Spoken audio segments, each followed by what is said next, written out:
Good afternoon, everybody. My name's Tim Lash, president of West Health. Wanted to thank everybody for joining us with our Duke-Margolis partners today, which I think should be a really good discussion. This is really, I think, a pivotal moment in healthcare industry in general, and specifically for organizations like West Health, who work at the intersection of healthcare delivery and healthcare cost. And obviously, policy interdigitates right through that. We've really doubled down on our conviction that we don't have a medicine problem right now. We have an operational problem, a leadership problem, a payment problem. But when we look at the potential to really affect the cost curve and the outcomes that we're witnessing across the country, advances in care delivery, system reliability, workforce efficiency, they can improve outcomes faster than any single therapy. And it's with that conviction that we've started to launch what we refer to as these accelerators. The West Health Accelerator with Northwestern Health was launched about a year ago, where we're integrating behavioral health and primary care across the entire Chicagoland system. Doing that in a fast-tracked way, where we're bringing together the resources internal to the health system, internal to West Health, and then the full bench and complements of consultants and other experts to ensure that the capital is available, but also the expertise to get through these operational problems and challenges as rapidly as possible.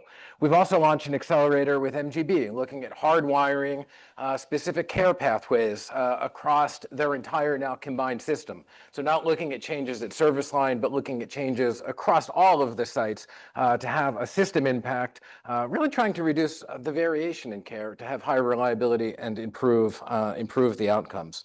And so I'm sure it's no surprise how excited we are about launching this partnership with Duke-Margolis, where we'll be taking the learning, the operational hub side of this, and combining that with the policy side of things, so that together we can navigate a world where the operational efficiencies deliver patient outcomes that we're all looking for, but also can get at the cost curve that also needs to be a priority while maintaining the quality and outcomes that we all expect. One of the things that keeps me up at night is we think about just how important policy is and payment to all of this. When we think about the operational efficiencies, there are major tensions that are developing right now, right? Where health systems are looking at, okay, how can we improve care delivery, whether that's leveraging AI, EMR integration, telehealth, and other things, but in a way that directly accrues to margin improvement and top line improvement, right? And the same is happening on the payers, right? Like, how can we look at this to actually bend the curve? And there's going to be a fight, that exists, sort of between that. And I think navigating that in a way, that ultimately, as our tagline reads here, delivers more reliable and accountable care, and the outcomes that go along with that, not just for the patients, but in terms of net health savings, at an aggregate expenditure level, that's going to require, I think, pretty sophisticated and sometimes uncomfortable conversations around how we incentivize and pay for the care.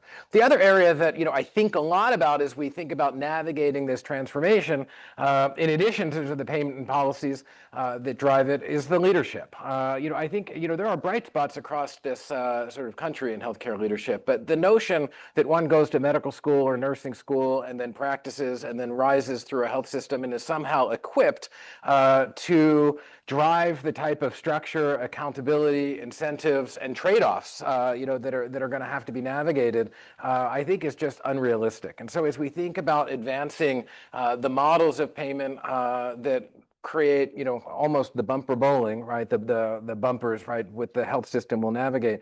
We also have to think about how are we equipping the leadership, to be equipped to navigate, I think, what is a very pivotal moment, a very exciting moment, but one that has a great deal of uncertainty, right, in terms of where value will accrue and where efficiencies ultimately get distributed and hopefully reinvested for the better outcomes of patients.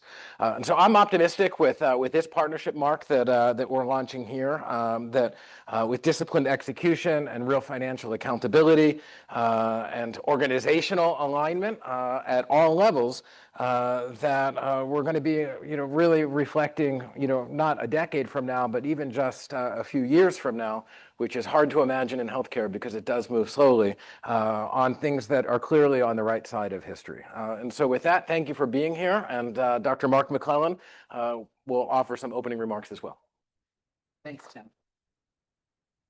Tim, thanks very much, and welcome to all of you who are here as well. I do want to thank the West Health, thank West Health for their accelerator commitment. These are broad-based, deep and sustained support for reforming and addressing the key issues in our healthcare system that need reform. The emphasis on affordability, access, health outcomes, advancing public-private collaboration to get there is deeply aligned with the mission and goals of the Duke-Margolis Institute.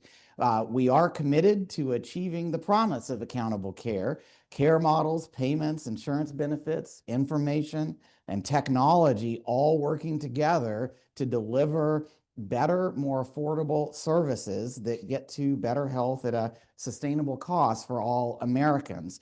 The opportunities and the pressures for making these kinds of care reforms is probably better than ever, as you all know well. We've got better evidence on nutrition, on lifestyle choices, on other steps to promote wellness and reduce chronic disease risks. We have better monitoring technologies, diagnostic tests, and supports to help individuals identify their risks and act on them when they are most actionable. Also, we have better medical treatments than ever, not just to treat disease complications, but to slow the diseases, to reverse them, and even cure them. Alongside all that, potentially transformative generative artificial intelligence resources to help pull electronic data together, not only to help healthcare teams provide better coordinated and personalized care, but to help patients get the information and support they have often lacked to make the best decisions about their health and care. In line with this shift towards more personalized and preventive care, we've seen growth in Medicare and Medicaid of health plans that are paid on a person-level basis, risk-adjusted, capitated payments with links to quality and outcomes, and also in care delivery models, downside risk, person-level payments to providers, including primary care and health systems, as well as some specialty practices, all aiming to provide more flexibility for plans and providers to innovate in how they deliver care, along with accountability for outcomes and lowering costs, paying for health, not just more medical services in a fragmented and frustrating healthcare system. There have been many examples, as Tim mentioned, of successes in these steps and important steps forward. But as we've seen from the continuing increases in health spending alongside rising concerns across Americans about affordability and access to care, clear reminders that we haven't succeeded yet. And we think it will be different in the times that we're facing now with the accelerator able to help. West Health enables us to bring together resources to support insights and technical work and the collaboration needed for a much more substantial and sustained effort to accelerate progress. We'll build on the promising approaches we've already been working with many of you in this room and joining us today to address at Duke-Margolis, as well as all of you who are here involved, gotten a chance to meet many of you in the room, many of the public and private sector efforts to advance these reforms as well. And those of you who are joining us online as well, I know are involved in these efforts too. So for those of you who are already working with us, we look forward to your insights today on how we can take advantage of the combination of better technologies than ever, new federal and state health policy reforms that aim to both address rising costs and support new care models, as well as putting more pressure on the urgency of change, and new private sector innovations to turn these policy reforms into positive impacts for all Americans. For everyone with us today, here in the room and online, we hope you'll not only take away some new insights about promising directions, but also think about ways for us to leverage your ideas and your efforts to make healthcare better. We're going to start today with some perspectives from Steph Carlton, who I think who I think of as the CMS-wide enabler of bringing together all of the many activities underway at CMS that have this shared goal of transforming healthcare towards more accessible, affordable, and efficient care. We'll then hear perspectives from former CMS leaders who are now very much engaged in leading private sector and state reform efforts to advance value-based accountable care for their perspectives on what's working and what needs to be improved. Then we're going to highlight some of the key issues that we're working collaboratively to address at Duke-Margolis and now through our West Health Accelerator. This includes sessions next after Adam and Mina toward the beginning of the rest of the afternoon, and then at the end of the day that bookend what we're aiming to achieve. Critical to success is reforms in healthcare payment and the key supporting policies like seamless data exchange and administrative burden reduction to make paying for health easier and simpler than sticking with traditional fee-for-service approaches. That's our third session. Done right, these policies will enable us to meet the moment in leveraging digital health and AI to enable personalized, tech-enabled, intelligent, affordable care that meets the needs of all Americans. We'll wrap up after these sessions on technology and biomedical technologies that can help with a session on reviewing how the public policy through further rapid learning can enable more progress as well. So definitely worth staying around for those sessions. In between that first session and the last session on digitally enabled and technology enabled care, we're going to highlight some of our major opportunity areas for making a difference. That includes advancing models that support whole person care for older adults with complex health needs and serious illness. This is a key mission at West Health and an area that we've been engaged in work at Duke-Margolis that we want to scale up.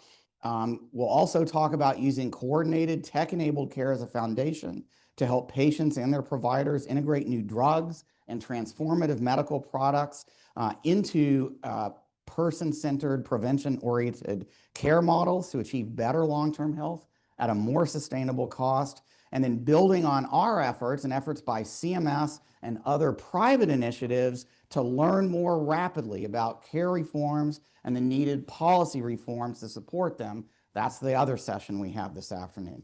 So this is different than our usual conferences. It's really a kickoff for an ongoing deep commitment to accelerate progress together.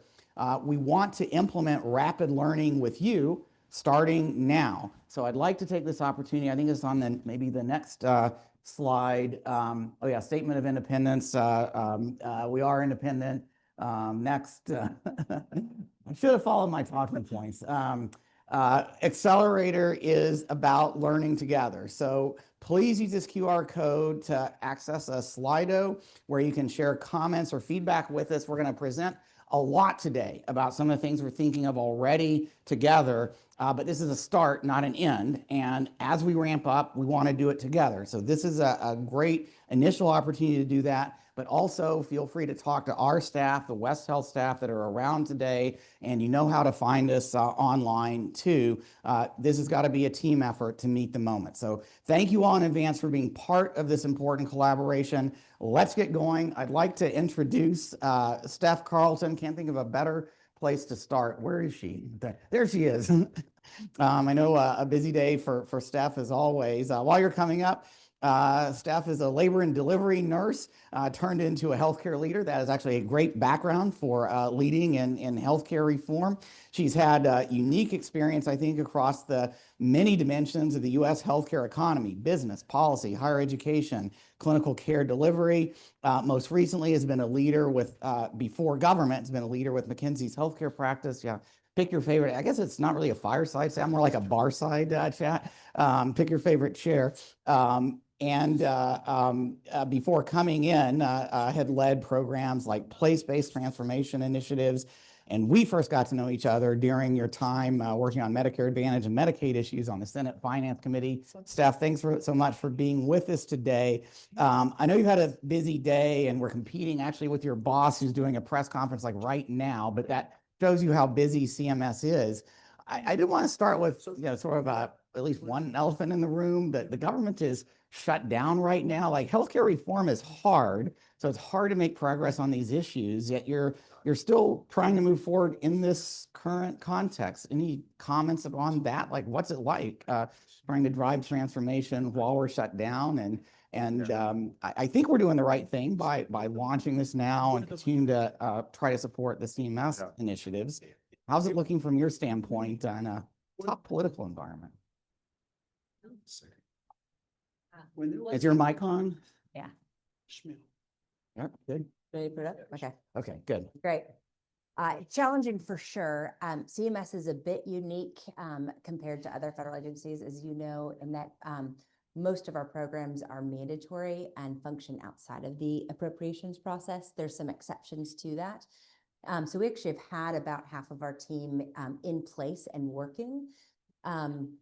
And then this Monday, we were able to bring almost all of the rest of them back through a user fee that we have access to. You know, it's time limited, so we hope that Congress resolves this soon.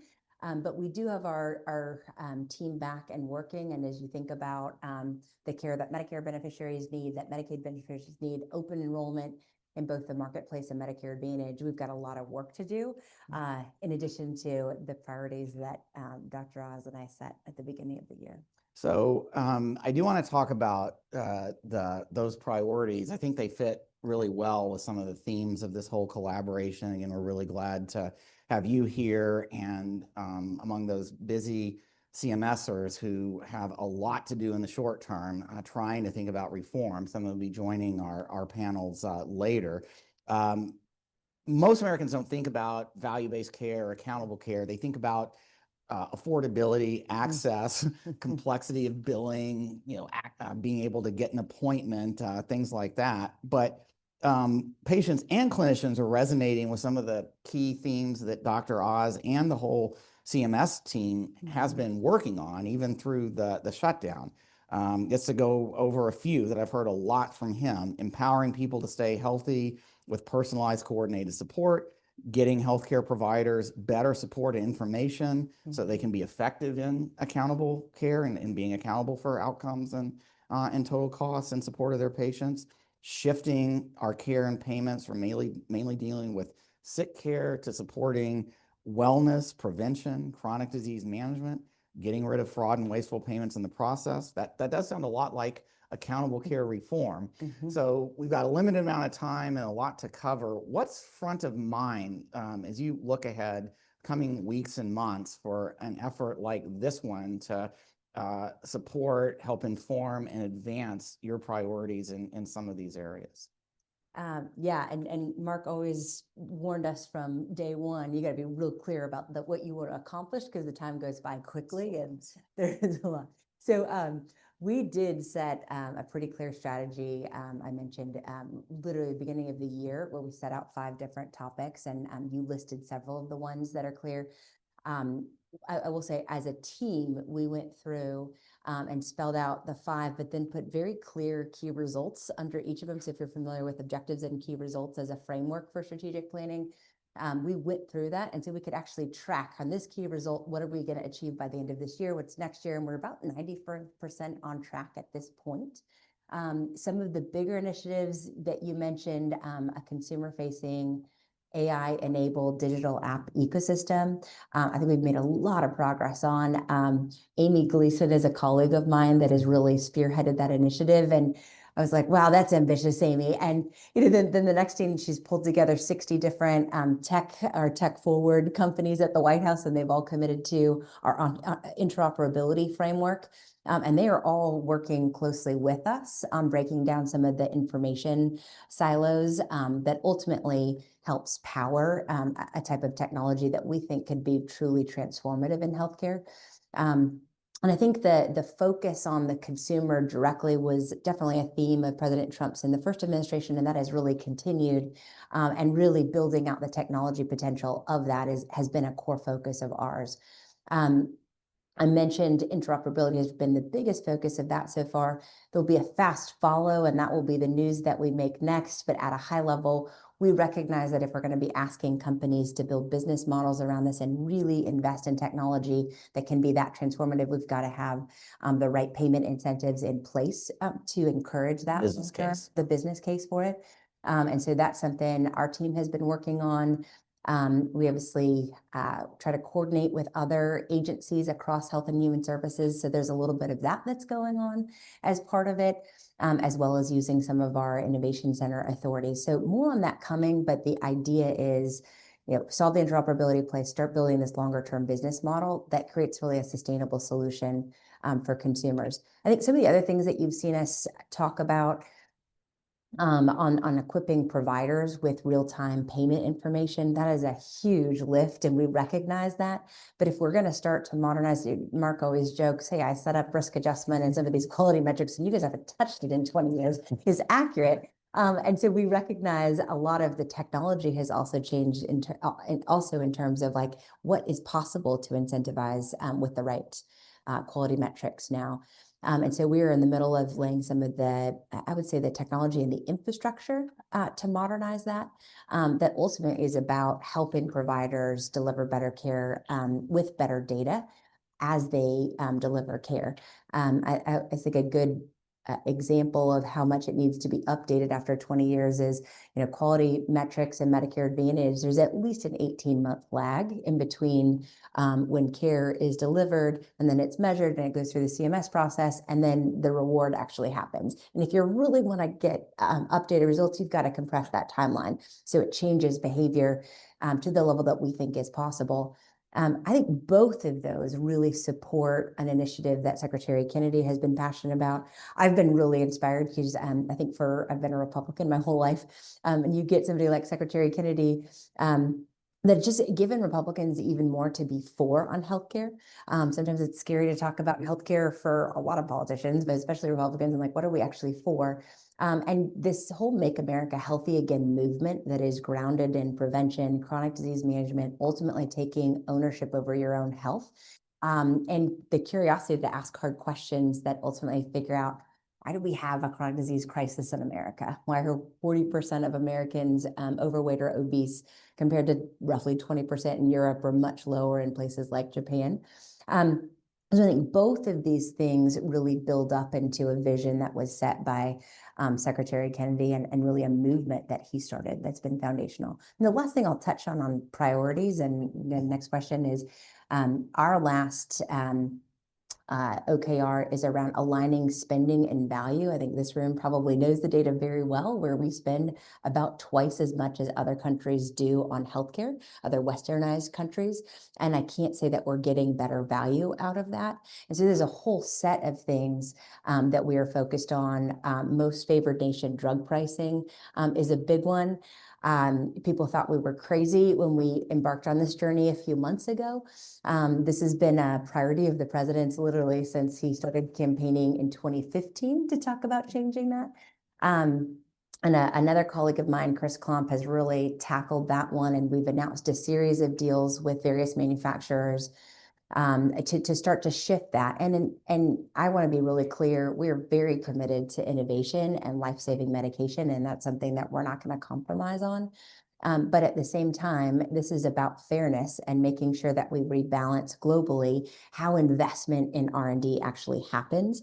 And that MFN tool is part of that global rebalancing, where we're asking other countries to step up and commit to the level of investment that's really required to continue to see life-changing medications. Well, that was a great whirlwind of some very important ongoing changes that also are great setups for our panels to follow. So thank you for that. I do want to pick up on maybe tying a couple of those themes together.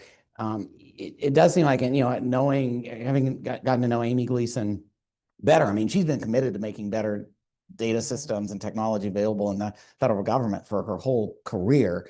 but I've never seen her as passionate as she is about this. And I think it comes from, as she wrote about in the LA Times, having a daughter who's had to deal with the frustrations of having a rare disease and seeing lots of different providers, medical specialists, and nothing easily following her, no easy default to coordination.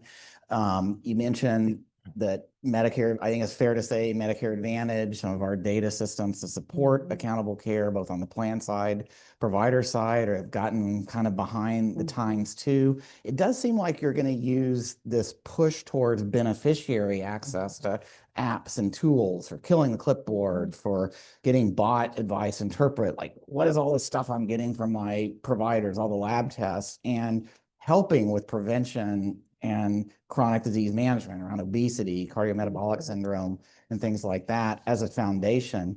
A lot of the work that we've done and that CMS, you and others have participated in our events, and we really appreciate the public-private approach that you're taking this, engaging and creating a business case and getting a lot of feedback along the way, has focused on how do you get providers and plans and healthcare systems into that too. So I know the focus right now is on getting these apps like available, like still end of the year, early next year for that, for beneficiaries. Some more news end of this year, and then some early results. And then some, when you say business case behind it, I hear payment, your CMS.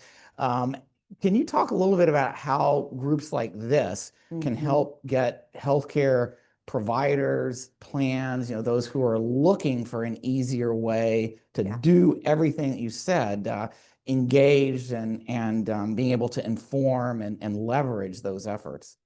Yeah, a lot there. I could Yeah. question here. And I remember conversations we probably had 6 or 7 years We have ago. had conversations. No, I actually think I met you before I was on Senate Finance when I worked for Senator Coburn, and y'all would have breakfast. That's right. I got to I had some great conversations with him about this. I think there's universal commitment to the need for more accountability in how we pay in healthcare in the United States and the shift away from fee for service. I think how that's done, we continue to innovate and to learn. But we released our new strategy on our Innovation Center earlier this year. I think Abe Sutton's spent some time with you on that. And I think the missing piece or the code that we haven't quite cracked yet is how do you really engage beneficiaries? It's not just providers. They can do a lot, but to really get the kind of outcomes that we want to see, you also have to engage the consumer or the beneficiaries directly. And I think that's a big part of what we hope some of these digital or tech-enabled tools can start to do. In the interoperability framework that I mentioned, there's 4 different pieces to it. One is making sure the patient can access and share their information. 2 is making sure that providers can get data on their patients, longitudinal data and real-time data at the point of care. 3 is around developing or cultivating this ecosystem of apps. And 4 is the one that I think directly answers your question, where if you get this technology and consumer engagement right, it really supercharges and gets us to a new frontier of what's possible in value-based care for the providers that are taking on risks, as well as the payers that have to do that every day. And so we think that's a huge unlock. And it very much hits on a theme that is really woven throughout all of our priorities on how are you using technology at the end of the day and better real-time data that's accessible to the patient, but that's accessible to the provider and that's embedded in some of the payment reforms that we're doing. And just would add to that, a big theme in that CMMI strategy is evidence-based prevention. Yeah. Those first 2 words being really important. I know the goal here is to pay for technologies, digital AI, drugs, et cetera, in a way that is connected to how well they're actually working in practice. And I do see a lot of opportunities between this effort and your goals to generate that evidence. That's going to take a public-private collaboration. Yeah, 100%. And just to make that like very real, you can imagine, I mean, the technology is emerging now. We've seen like early demonstrations and concepts from a lot of the companies that are innovating with us on this.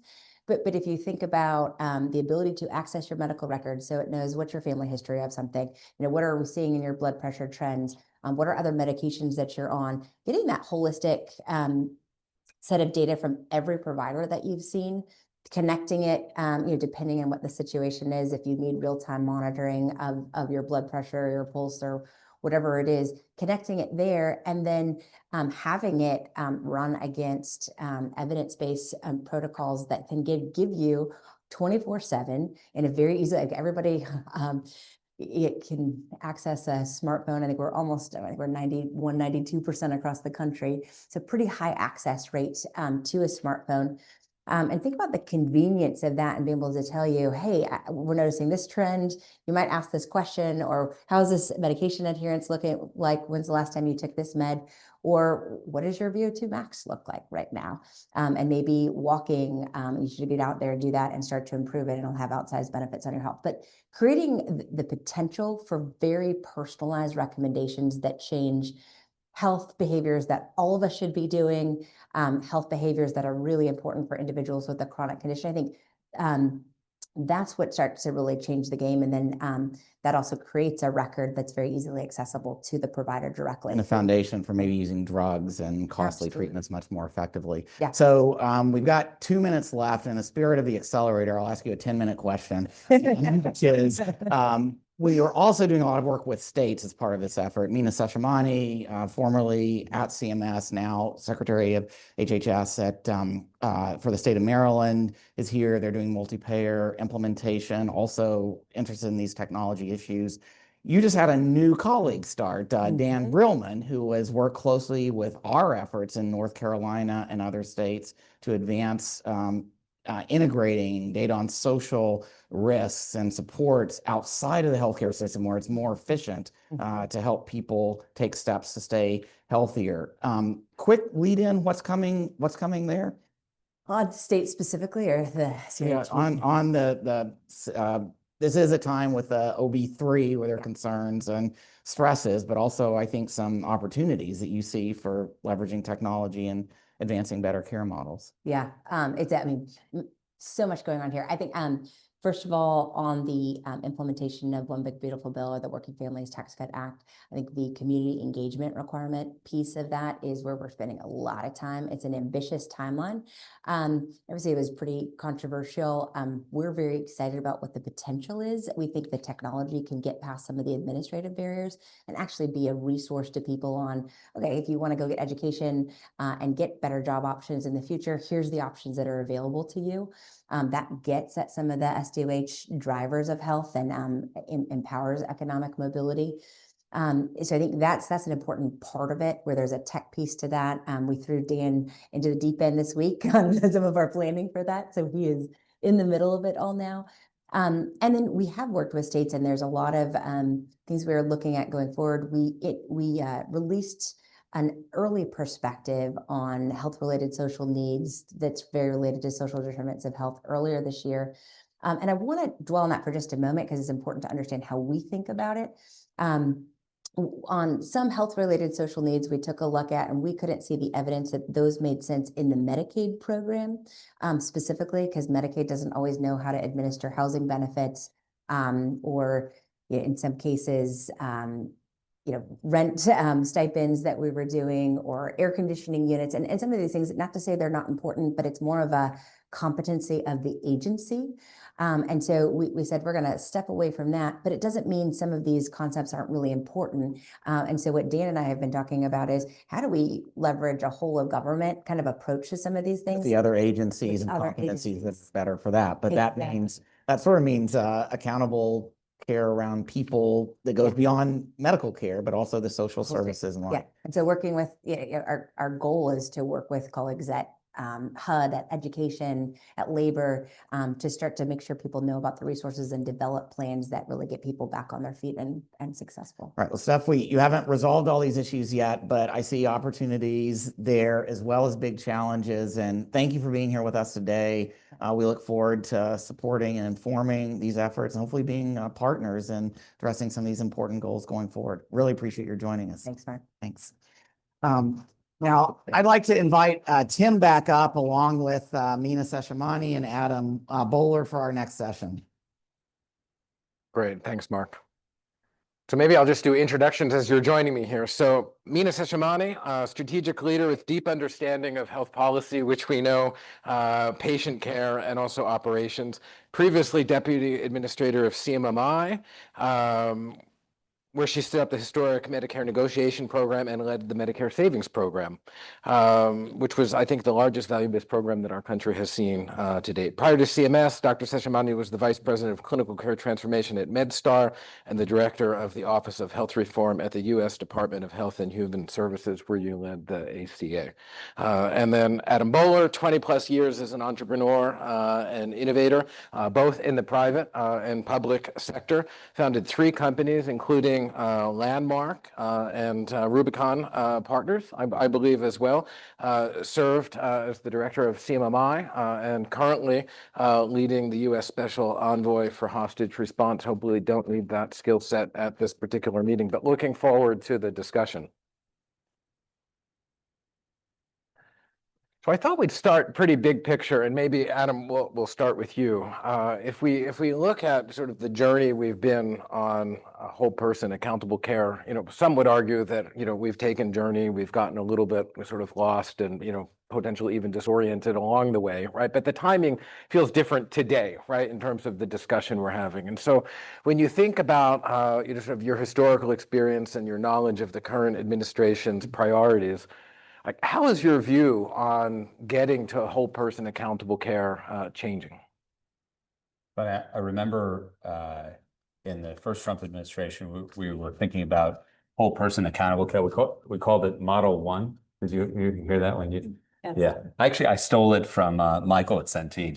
I always thought it sounded cool, Model 1. And the concept was, how do you orient broader than healthcare even? Which is sort of like a little bit heresy at the time to discuss that. It's always interesting, by the way, how like a capitated payment described one way can be political and described another way can be not political, if that makes sense. And so we started to think, I mean, because of all the things that surround, when you think about housing, you think about healthcare, you think about all food, and things have come a little bit full circle in, I think, a really good way. Because if you look at what Secretary Kennedy's vision is broadly in this area, it's about preventing cost. And it's about things like healthy food and focusing on those things, which, again, I would say from an orthodoxy perspective, in our administration, it brought a lot of concerns. And so I like that. And so I think the reason that things are different is because you have a different person that's willing to think about something different in the HHS secretary role. And you have a team that's excited to view things from a first principles perspective. Got it.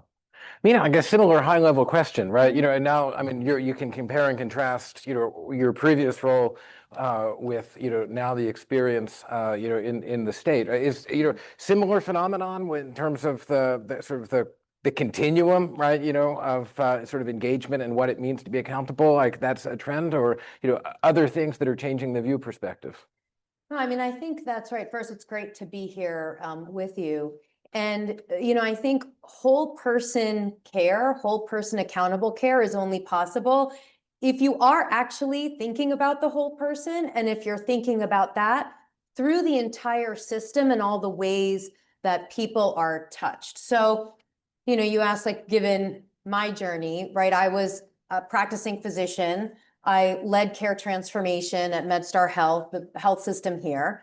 One of the areas that I led was community health, and saw firsthand through the first Maryland model that was in Trump 1, about how if you really align the incentives across payers, across hospitals around keeping people healthy and out of the hospital, it enabled us to have community health workers that could then that woman who came in 17 times to the ED over 3 months, send a community health worker out to her home, find out that it's because she had chronic obstructive pulmonary disease and her electricity kept getting shut off, so her nebulizer wasn't working, right? And that's a perfect example of what I think some of that promises. But being able to connect from that care provider standpoint to, say, the federal government, where I led Medicare, we implemented payments for community health workers, for care integration, seeing that promise that enables you to then, now I come back and now I'm working at the state of Maryland, for example, to now have programs where we do job training for people for peer recovery and community health, and where can we expand there? So I really think it is about having that connectivity across all of the ways that people's health are impacted and the way that systems can be brought to bear for that whole person. Oh, that's great. Also, what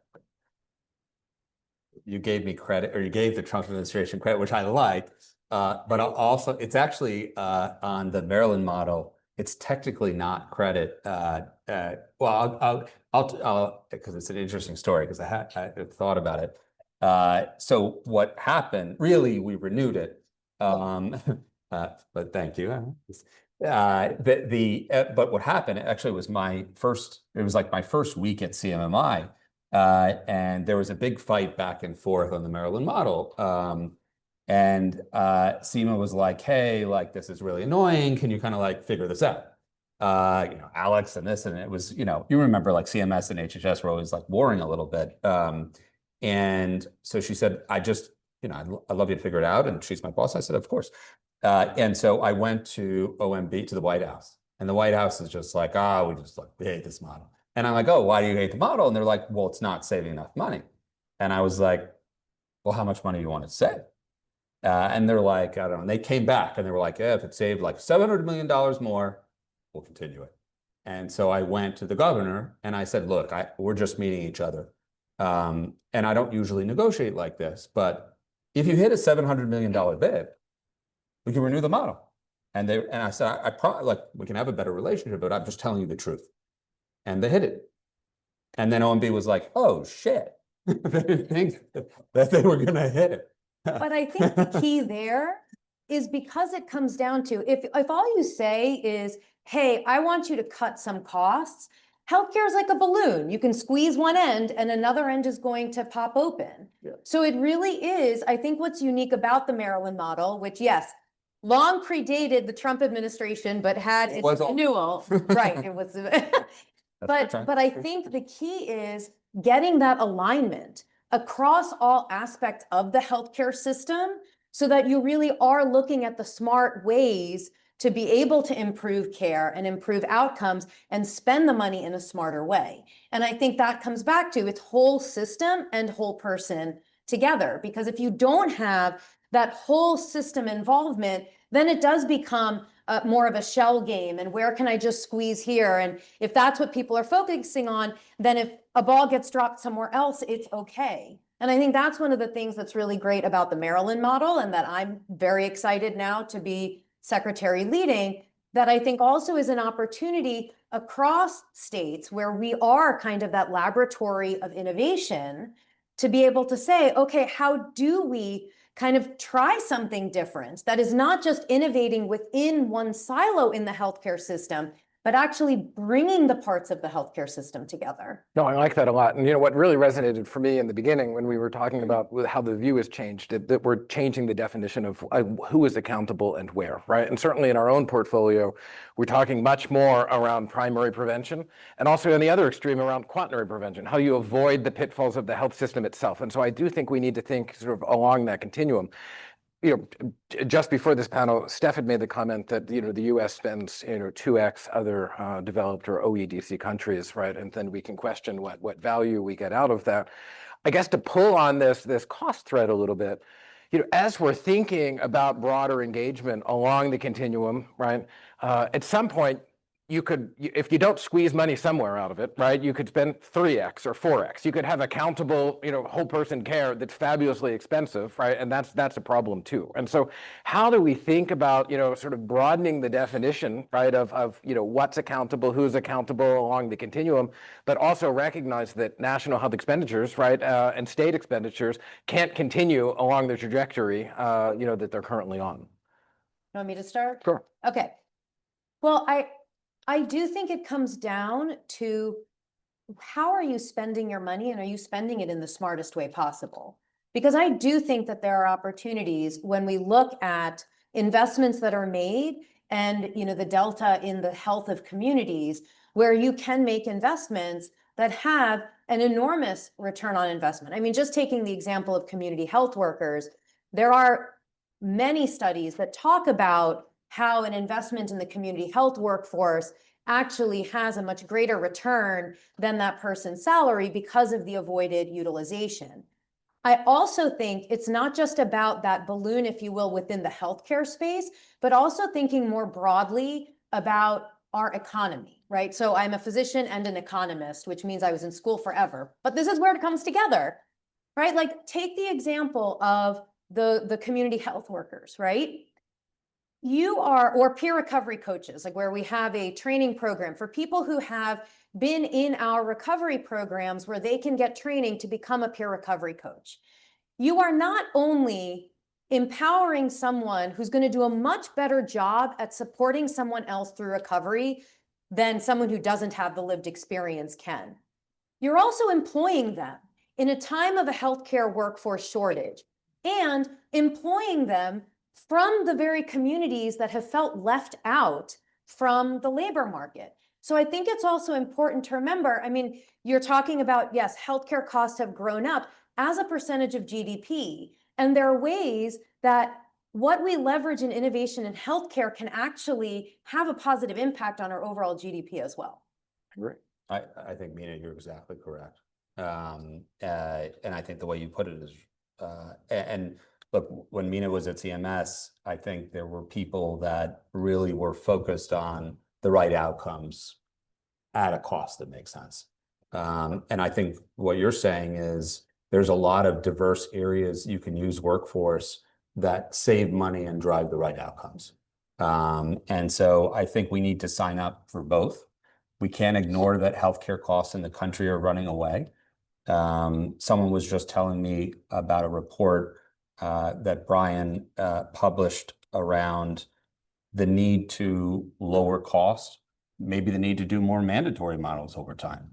And the reality on these things is there are certain things that are an imperative. Cost is an imperative, but so is good quality care. So is mental health parity. So there's a lot of things, and there are things that are going to need to move. I hope it's where technology will play in to enable some of those things that don't need to be that expensive. Oh, that's great. In the limited time that we have left, just over 5 minutes, I want to pull on the sort of the cost and potentially one of the answers to the cost, which is the data. But in terms of runaway cost, despite great intentions, MA is a program, right? That in terms of what it's delivering, people have varying views, and that view is certainly different today, right, in terms of cost relative to fee-for-service Medicare than perhaps it was sort of at the inception. So as we think around different models, and specifically MA, and Adam, I'll start with you. Like, what are some of the things that we need to be thinking about there, to rein in the accountability sort of end cost? I think that, and it's been common, honestly, across administrations, which is this theme from an accountable perspective. And that's not just an ACO thing, it's an MA thing broadly. And I think what we need from an American perspective is first and foremost, what does the patient want? Okay, so, and people say that, people throw it around, but really at the end of the day, people aren't property. And what I mean by that, when people say, what does the patient want? I just mean choice. I think people should choose what they want. And I think that in order to be a player somewhere, they've got to offer a proposition in a competitive market that is lower cost and better quality. And accountable care is that. So an ACO, or what folks are trying to push in terms of more accountability in the ACO side, has to be competitive with MA and vice versa. That's great. It's ultimately what we're looking for here is behavior change, right? And so I like if people aren't looking to hire the technologies to do what they want them to do, then you're ultimately not going to get the behavior change. From a tech perspective, Maryland has invested so significantly in HIEs and specifically CRISP. How does that play into delivering, right, sort of the data and the products in a way that actually will get at the new belief constructs and the behavior that we want, both from the patients and the providers? Yeah, I mean, I think that Maryland, because of the aligned model that we have, has had the benefit of having a bit of a, virtuous cycle in that way, where when you have that alignment around what are the ultimate goals that you want for your population, that enables the investment in a common platform, which is what CRISP is. And it is, and I don't just say this because I'm the Secretary of Health for Maryland, it is one of the most advanced health information exchanges in the country. And I don't think it's any coincidence that that happened in a state that has a model where all hospitals and all payers and the physicians, everyone is aligned towards these improvements in metrics around admissions and around preventable utilization. And now CRISP is actually being provided as a platform to other states, which I think is also great. And I think that's where you have the ability, again, coming back to where we started, that states really can be a laboratory of innovation. And where something is working, then there's the opportunity to spread it.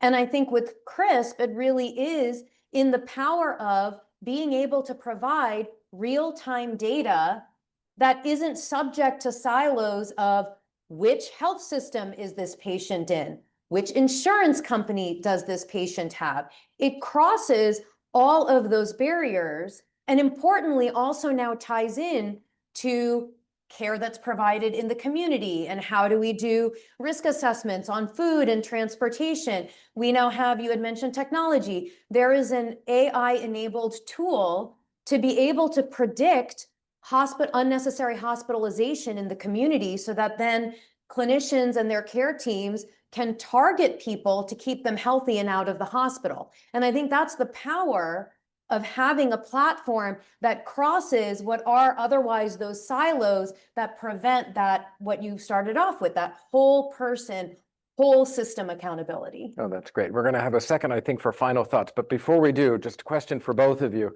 When we think about this panel increasing the probability of success, and let's define a time period of 24 months, what's our biggest blind spot that we have to pay attention to? You want to start? Yeah, you started. Oh, you want me to start? Okay. Yeah. Well, I mean, I think the biggest blind spots for all of us are the things that we don't know. Honestly, like I think when you are wherever each of you are, right? We're all in our respective jobs. There's the day-to-day, there are the things that you have to do. You don't know what you don't know. And I think for me, between leading Medicare, now leading, health for the state of Maryland, parenting teenage children, like I think a lot of it is keeping that humility that there are things that I don't know that I don't even know I don't know. And I think that's where being able to engage with everyone in the ecosystem, because every day I learn something new from people that I speak with that makes a huge impact on the ideas that we take forward to try to creatively solve a problem, to how we can effectively execute and implement programs. And so I think the biggest blind spot is when you don't realize you have a blind spot. And since it's easy, I'm going to build on what Mina said. Oh, okay. About parenting teenage children. Yeah, well, yeah, that's it. So, and I think it's interesting based on your role now and your role before, which is very few people have the opportunity to see across all aspects of health. And they're very interconnected. And I think, we think about the provider side, but I mean, you have the ability to look across, and those, I hope that's what the promise is, to unite some of those things. And it's hard to think through all the incentives across all of those things, but they are all connected. I don't know. Yeah.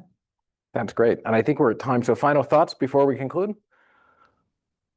I mean, all of you go forth. I mean, that's why I love that there is this accelerator. I mean, now is the time, and I do think that the promise of being able to connect dots that haven't necessarily been connected before, and to have the courage to say, okay, let's try to do things a little bit differently. And I'll build in something that's anti-Epic. That's what I was really thinking, if you want to know, which is Epic's held on to it long enough. And now even you're talking about exchanges, data exchange, because it's so different from what it used to be. I assume things will open up. I think it's unfortunately one of the biggest totally unintentionally, by the way, but one of the biggest missed opportunities back before, because we didn't know. And I think now it's really changing because of the advent of exchanges, et cetera. And so I assume Epic will get their act together, or they'll lose out to Oracle. That was a plug for Seema, actually, because I worked for her.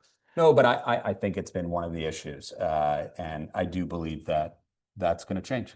Great. Well, Mina, Adam, thank you for joining us. And I really do believe this is a historic moment that we're witnessing in healthcare. And it's conversations like this that are sometimes uncomfortable, sometimes funny, but very important, that are necessary. So thank you. Thank you.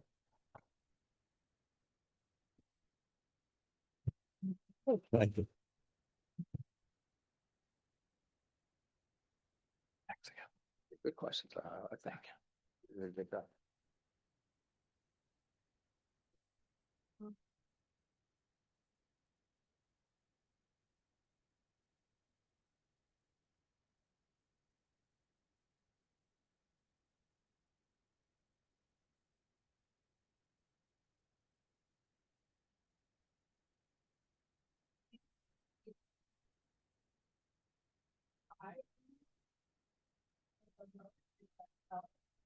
Thank you. All right, mic on. Where's your now? Maybe.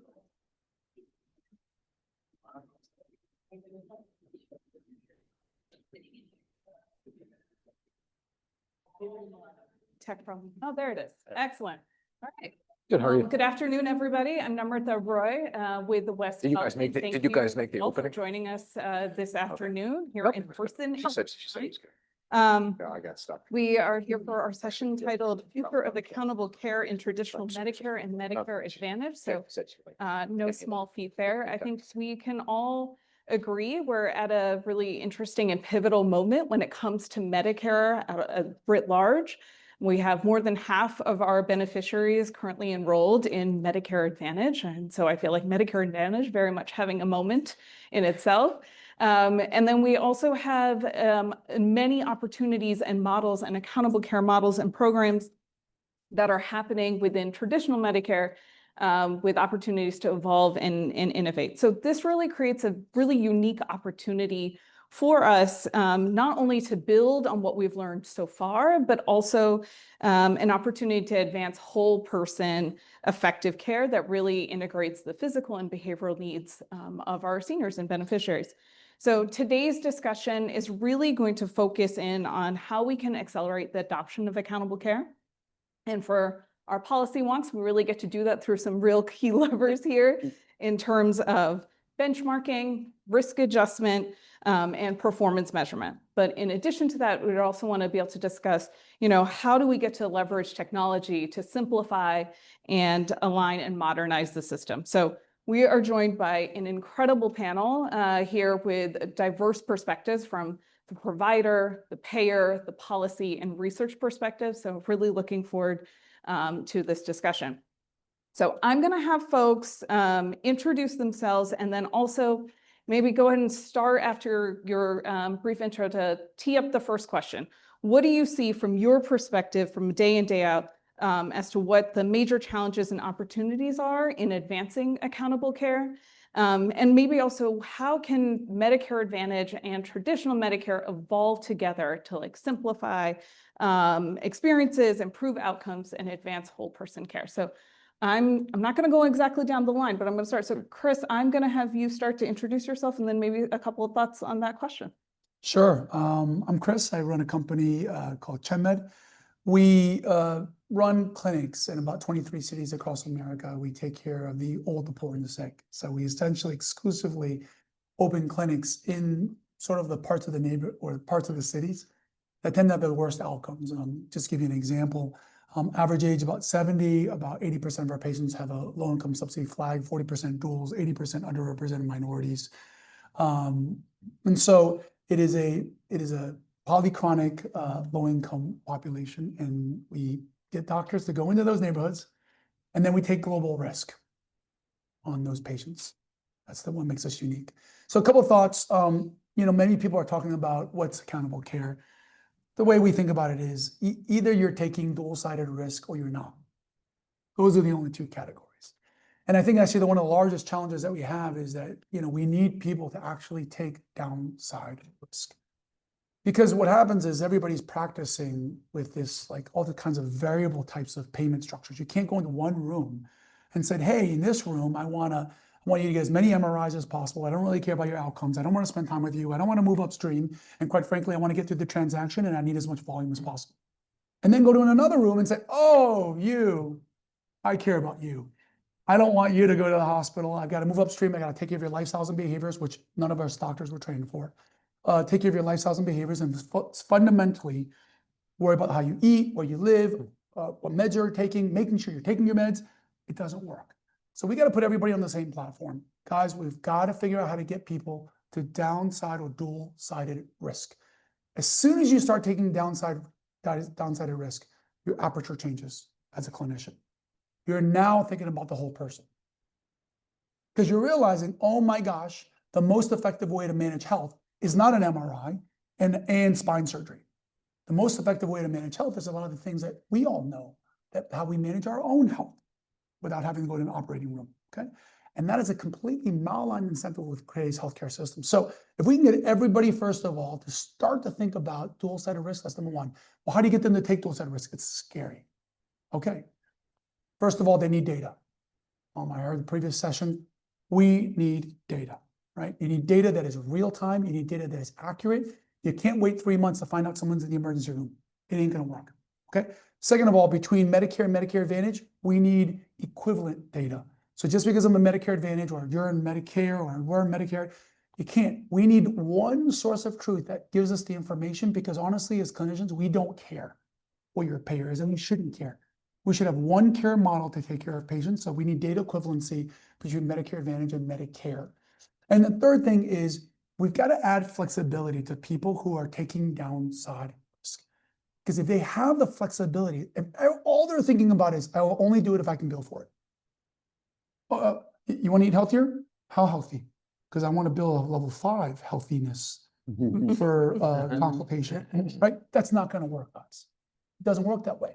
So we've got to figure out how to build tremendous opportunities for flexibility so that way people will want to go into taking dual-sided risk because they have that additional flexibility.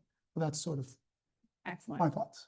Thanks. Matt, I'm going to turn to you next for the plan perspective. So introduce yourself and a little bit thoughts on that, where the major challenges and opportunities. Great. No, thanks for letting me be here today. Matt Isles, I am with Alignment Health, which is an innovative Medicare Advantage organization based in Orange, California. I joined Alignment after running the National Trade Association for all health insurance plans, AHIP, for about 5 years. And took a couple of years off, and I was so impressed with what Alignment is doing and building that I decided to join the organization when they asked me to, because they are about putting the senior first. They're about empowering providers. They're about using data and technology to deliver better outcomes, to give a better, simpler experience to seniors. And our founder, John Kao, who's still with the organization, he's the CEO, really created this plan out of a personal experience with his mother, who experienced a heart attack and just the system failed her. She fell through the cracks and realized that we had to do a better job to deliver care to seniors. Alignment is in 5 states, California, Nevada, Arizona, Texas, North Carolina, about 250,000 enrollees right now and growing rapidly because they're treating Medicare Advantage as an exercise in care delivery, not actuarial pricing. It's really about how can you deliver care anywhere, meet seniors where they are, high percentage of our enrollees are duals. Almost about 50,000 out of those 250,000 are dual members, and really trying to deliver a fundamentally different experience for them. And so when I think about accountable care, Medicare Advantage is an accountable care platform at scale, right? Because you're looking at what's happening for each individual member, you're getting compensated based on risk, and then you're working with providers to try and make sure that you're delivering the best care possible. Focusing on quality, on outcomes, stars. We can get into all the details, but it's a really, I think, transformative model to help improve the way that we're delivering care, not just for seniors, but lessons that can be learned in other parts of our healthcare system. All right, I'm going to keep popcorning. Michael, I'm going to have you introduce yourself and some thoughts. Thank you, Namita. Michael McWilliams. I am a professor of healthcare policy at Harvard Medical School. I'm also a physician trained in internal medicine. And then in my part-time capacity, I serve as a senior advisor to CMMI and CMS. I'm not here in that capacity today. I'm here as a mere academic. And so I will give a very academic response to the question. And that is that I think when we talk about accountable care, what we're actually talking about is managed competition. Basically still trying to get some version of what Alan Enthoven laid out now 45, 50 years ago to work, and to get that to work in Medicare. And I think there are basically three core areas where I see policy in need of a lot of attention, where they're just longstanding problems, but where I see a lot of ready, I wouldn't say solutions, but policy improvements so we can make a lot of progress quickly. And those three I'd say are risk adjustment, improving risk adjustment, strengthening competition, not just within the Medicare Advantage program, but also between the MA program and the traditional Medicare program or TM. It turns out if you want a successful model of managed competition, you have to have some competition to manage. That's just sort of a policy fact. And then third, ACO contract design. So really getting the payment contracts right. Chris was starting to get into this.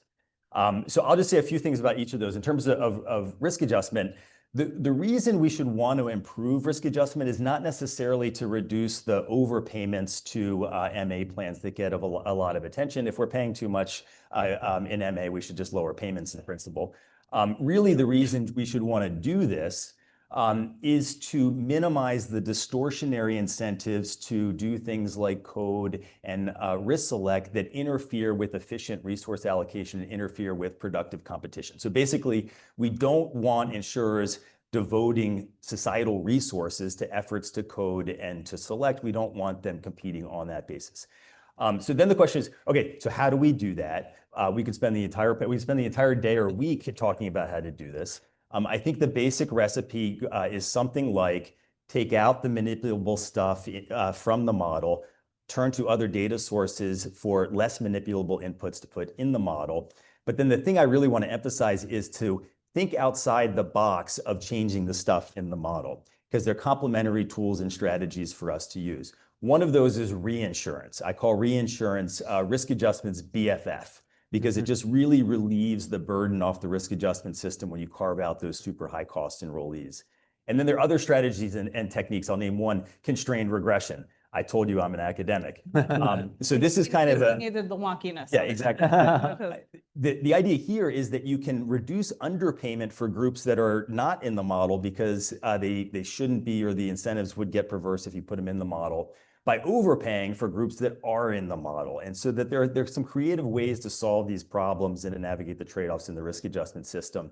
And then long-term, I think we need to start building a infrastructure for collecting data on population health in an independent, standardized way, not leaving it up to the self-interested parties, but to do this as a sort of national effort can serve other purposes too. And we only need to do that on sort of a sample of the population each year. And that could be the new basis for risk adjustment. Real quickly, competition within MA, the key thing there I think we need to be working on is the choice architecture. The choice sets that are presented to beneficiaries are unbelievably complicated and overwhelming, and the information is very limited and unclear. We know beneficiaries are incredibly inertial in their decision-making, just staying put in a plan despite better alternatives. That's human nature. And there are a variety of things we can do to help them find their way to the right plans. We can talk about all those things. The point I want to make is if we do all those things, it not only makes the enrollees better off, it actually makes the market perform better. Because if demand is following value, then insurers should compete more vigorously to provide value. And then there's competition between MA and TM, traditional Medicare. What's sort of happened is as we've subsidized MA more and more and more, TMs just sort of like fallen by the wayside as a less relevant competitor and no longer really exerts much competitive pressure on MA. And so that raises the question, should we be thinking about evening the playing field to some extent to try to bring that competition back into the fold? And then finally, ACO contracting. I think the big things there, benchmarking, that would be sort of my number 1 through 10. There've been a bunch of problems there in terms of ratchet effects that really limit the incentives to save and participate. Those are very weedy and wonky, but addressable. Primary care payment reform. We've sort of treated that in a separate lane from ACO policy. But if you think about the natural destination of primary care payment reform, it's really within an ACO contract, as Chris was alluding to. And so we need to really start thinking about how those things come together. And then one like critically missing market mechanism in the ACO programs is ACOs can't share savings directly with their patients the way MA plans can with their enrollees. And so if that could be fixed, then that could really drive more demand for efficiency and incentives to save. So that's my list. I think if we like made progress in each of these, we'd be in a lot better place. I mean, we're working towards all of that, right, as part of this accelerator as well. Frank, round us out. Yeah, no, I think if I could say ditto and just call it good, I probably would. I think the first thing I would say, well, I guess, so Frank McStay, Assistant Research Director at Duke-Margolis for National Accountable Care Transformation. So broadly, anything CMS that really doesn't involve too many drugs, like that's kind of my oversight at Duke-Margolis. But I really would say ditto to one cross-cutting theme that not just this panel, but the past two have said, which is data and technology.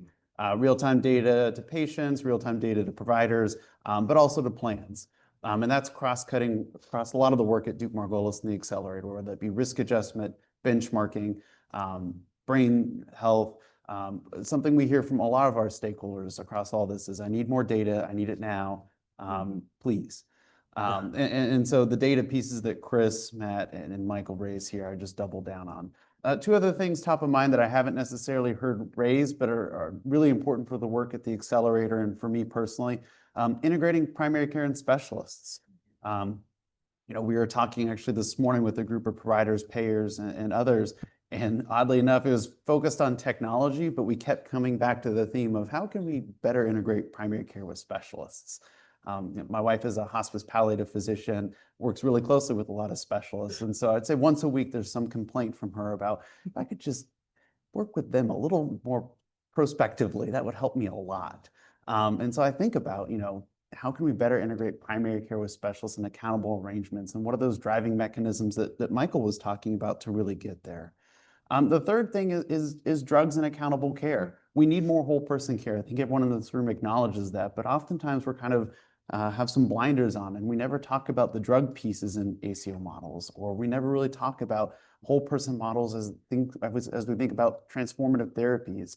And so I think there's a tremendous challenge there because it's really hard to do, but the opportunity of making a whole person model that actually has drugs included to make it more cost effective for the patient, but also give plans and providers the tools that they need to talk about whole person total cost of care models.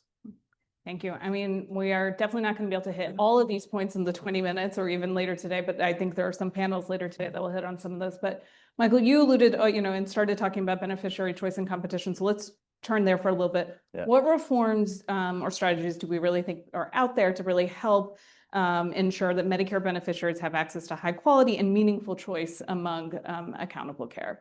So I'm gonna turn it over to Matt. Maybe I'm gonna have you kick us off. Where do you think we could go? Yeah, I mean, I think it's important for beneficiaries to have the best information to be able to make a match to the plan that fits their needs. And right now, I think Michael covered it well. It's very, very complicated, right? And so there are all sorts of different resources that are available. Some people use insurance brokers, some people use SHIPs. We're not using technology, I don't think, in the way that we can maximize its potential in terms of being able to identify what's the right plan for a particular individual. We need better information about, for example, what's happening with provider networks, about what's happening with benefits, both traditional medical benefits, but supplemental benefits, which are a huge part of the Medicare Advantage program. We don't have a lot of good data and transparency into that. And so the choice is very, very complicated, right? It's probably even more complicated than what we see in financial services, right? Because you're trying to navigate so many different vectors, not just like, how am I going to save for retirement, but you're thinking about your doctor, you're thinking about what drugs you're on, you're thinking about what's accessible to me or what's not, and do I need additional support and services? And Medicare Advantage has done a very good job through supplemental benefits to make some of those additional services available, whether it be transportation, nutrition, or other things that can help deliver whole person health. But the choice is still too complicated right now. Michael, do you want to elaborate a little bit on what you had said as well? Sure. The information is critical, and some of it is just absence of information. Some of it is just the information needs to be clear. Some very useful summary information like expected out-of-pocket costs from a MA plan like we have for drug plans would be useful. We could think about standardizing some supplemental benefits to facilitate comparison shopping. It's hard to, one plan has dental, another plan has dental. The actuarial value may be $5 versus $200. And there's very little way to tell which one is better. So that can be helpful, though we don't want to go so far because we don't want to inhibit innovation in benefit design. I think CMS or we collectively, because there can be a market for this, could do much more to sort of remind enrollees to reconsider their options and actually provide some smart suggestions. So you can imagine communications like, hey, you're in this plan now, here's your premium. We noticed this other, 5 plans, all of which include your providers, all of which have lower premiums, plus you get a few extra supplemental benefits. Why don't you check these out? Maybe not go so far as a smart default, because you might worry that a deep-pocketed insurer would swoop in and make sure that it's the smart default, but smart suggestions, and that can really promote competition. And then finally, Matt mentioned the broker market. It could use some reform, and CMS tried to do some of this under the last administration. The efforts got struck down by the courts, so that's now in Congress's lap. But there's some other things that you could think about doing, like the compensation caps kind of reward inertia because a broker gets paid the same whether a client stays put or switches into a different plan. So there are a bunch of things that can be done, and these seem like really low-hanging fruit. Chris, what about you? So, I heard a lot of competition for plans. And I love your comment that you need to have competition, right? So, but there's also to manage the competition, right? There's also competition for providers, right, that are actually involved in I'm going to say it again, accountable care solutions with dual-sided risk. Okay, because when you're in dual-sided risk, you actually are thinking about the entire patient, and you're trying to drive an outcome, and you can follow patients longitudinally. Okay? So, a couple problems. Number one. I think the latest regulatory changes probably are going to get rid of about 50 to 70% of risk providers. So I think we're going to see a massive, we've already have seen a substantial reduction of viable risk providers. So that Where are they going, Chris? They're just going out of business. I can tell you right now, I have in my desk 2 pages of bank-owned primary care providers, just in one state. So love it, leave it, it's just a fact. Right now, banks are owning them. If you guys can talk to any lenders, say, hey, what's happening to risk providers out there? Guess who owns them now? Banks do. Okay. So I wouldn't be surprised if they were right now in consolidation, the largest sort of owner of risk providers. But whomever is left, it would be wonderful if we could at least be able to express this to patients and say, hey, if you're looking for somebody who's trying to manage your outcome in a longitudinal way, these are the options that could be available. At least that could be transparent. Because right now, patients have no clue what dual-sided risk is. You guys are super sophisticated. Okay? They don't know. What they know right now is if I go see a primary care doctor at a large health system, their number one goal is to get me an MRI, get me to spine surgery, and get me to do a procedure. And everybody knows it. And so there's a huge amount of distrust in the healthcare system because of that. Wouldn't it be amazing and said, hey, we have multiple options for you. You can go your traditional fee-for-service route. There are a lot of people that like that. That's their choice. Or do you want to be involved in something that's a lot more longitudinal, thinking about the whole patient, thinking about what their outcome is going to be? And if we can figure out a way to make that transparent to people as they're making provider choices, maybe in concert with while they're making even benefits or plan choices, would be really, really positive. And that would drive more volume and more demand to people who are in accountable care environments. So I think that's something that we should think about, because everybody's always focused on the plans. Why? Because that's where all the money is. I get it. Okay. And of course, the risk provider world is shrinking rapidly right now in the last 2 years. So let's see where this leads us. It's interesting. I think each of you also touched on kind of some aspect of transparency here. So, I mean, would there be kind of one change that would be top of the list from that? I'll keep it open. Transparency of what? I mean, I think right in this conversation around beneficiary choice and competition, it seems like, right, there's transparency of information. And when you think about it, like there's a lot there, but is there any one thing that comes right at the top of mind for anyone on the panel? For me, I think transparency and quality. I think we're getting better over the past few years in transparency and price. I think there's still progress to be made there, obviously. But again, I think we all have personal examples about parents, loved ones asking us as the health policy people, what plan should I enroll in? What provider should I go see? And again, like you can get some information about the price of your care. But when you really think about the quality of the care, that's really challenging to guide someone to say, like, this is a more effective provider in my view. We can find information on, who's in the most AAPMs and who's out there really trying to transform care. But how do we explain that to people transparently is hard. Like, if there's only Chin Med in every state, then we could, but it's really hard about the quality piece. So quality is my kind of thing I'm going to beat down.